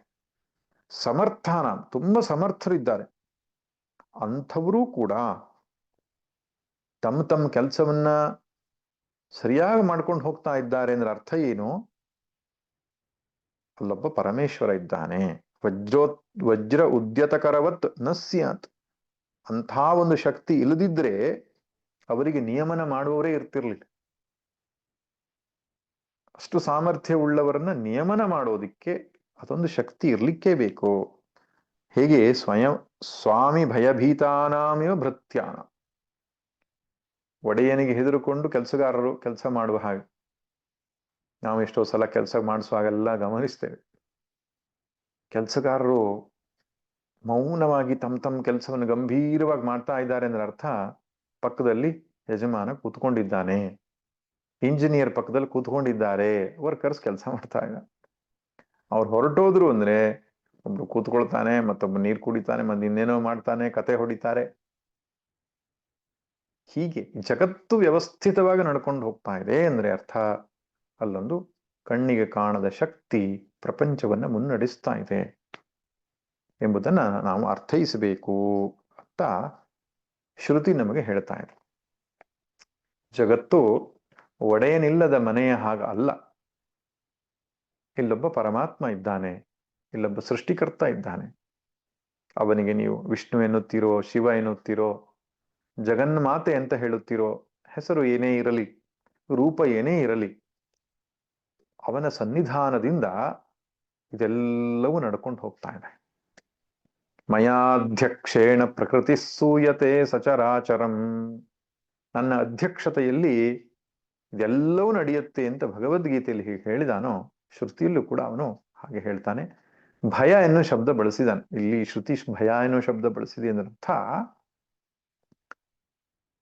ನಮ್ಮ ಲೌಕಿಕ ದೃಷ್ಟಿಕೋನದಲ್ಲಿ ಇಟ್ಟುಕೊಂಡು ಹೇಗೆ ಯಜಮಾನಿಗೆ ಭಯಪಟ್ಟು ಕಾರ್ಯಗಳು ನಡೀತದೋ ಹಾಗೆ ಈಶ್ವರನ ಸನ್ನಿಧಿಯಲ್ಲಿ ಭಯಪಟ್ಟವರಂತೆ ಕೆಲಸವನ್ನ ಮಾಡ್ತಾರೆ. ಅಂತೆ ಅಂತ ಸೇರಿಸ್ಕೋಬೇಕು. ಯಾಕಂದ್ರೆ ಬೇರೆ ದಾರಿ ಇಲ್ಲ. ಈಗ ಪ್ರಾಣ ಅನ್ನುವಂಥದ್ದು ಕೆಲಸ ಮಾಡ್ಬೇಕಪ್ಪ ನಮ್ಮ ಶರೀರದಲ್ಲಿ. ಪಚನ ಕ್ರಿಯೆಯನ್ನು ಮಾಡಬೇಕು, ಉಸಿರಾಟ ಕ್ರಿಯೆಯನ್ನು ಮಾಡಬೇಕು, ರಕ್ತ ಪರಿಚಲನೆ ಮಾಡಬೇಕು. ನಾನು ಮಾಡಲ್ಲ ಅಂತ ಕೂತ್ಕೊಳ್ಳಿಕ್ಕೆ ಅದಕ್ಕೆ ಅವಕಾಶ ಇಲ್ಲ. ಯಾಕಂದ್ರೆ ಅವನ ಸನ್ನಿಧಿಯಿಂದ ನಡೀತಾ ಇದೆ, ಅದು ಅವನ ಶಕ್ತಿ, ಅದು ಅವನ ಸಾಮರ್ಥ್ಯ. ಅದು ಹಾಗೆ ಇಂದ್ರನು ನಾನು ಕಾರ್ಯ ಮಾಡಲ್ಲ ಅಂತ ಹೇಳುವ ಹಾಗಿಲ್ಲ, ಭಗವಂತನ ಸನ್ನಿಧಿಯಿಂದ ಮಾಡಿಸ್ಕೊಂಡು ಹೋಗ್ತಾ ಇದೆ. ಪ್ರಾಣಸ್ಯ ಪ್ರಾಣಂ ಚಕ್ಷುಷಶ್ಚಕ್ಷು ವಾಚೋಹ ವಾಚಂ. ಮಾತಿಗೆ ಮಾತಾಗಿ, ಕಣ್ಣಿಗೆ ಕಣ್ಣಾಗಿ, ಮನಸ್ಸಿಗೆ ಮನಸ್ಸಾಗಿರತಕ್ಕಂತಹ ಆ ಪರಮಾತ್ಮ ಅನ್ನುವಂತಹ ಒಂದು ಶಕ್ತಿ ಈ ಜಗತ್ತನ್ನೆಲ್ಲ ಹಾಸುಹೊಕ್ಕಾಗಿದ್ದುಕೊಂಡು ಅದನ್ನ ಮುನ್ನಡೆಸಿಕೊಂಡು ಹೋಗ್ತಿದೆ ಅಂತ ಶ್ರುತಿ ನಮಗೆ ತಿಳಿಸಿಕೊಡ್ತಾ ಇದೆ. ಸಮಯ ಮುಗಿದಿದೆ. ಮುಂದಿನ ತರಗತಿಯಲ್ಲಿ ಮುಂದಿನ ಚಿಂತನೆಯನ್ನು ಮಾಡೋಣ. ಸರ್ವೇ ಭವಂತು ಸುಖಿನಃ, ಸರ್ವೇ ಸಂತು ನಿರಾಮಯಾಃ, ಸರ್ವೇ ಭದ್ರಾಣಿ ಪಶ್ಯಂತು, ಮಾ ಕಶ್ಚಿತ್ ದುಃಖ ಭಾಗ್ ಭವೇತ್. ಓಂ ಶಾಂತಿ ಶಾಂತಿ ಶಾಂತಿ. ನಾರಾಯಣ ನಾರಾಯಣ ನಾರಾಯಣ.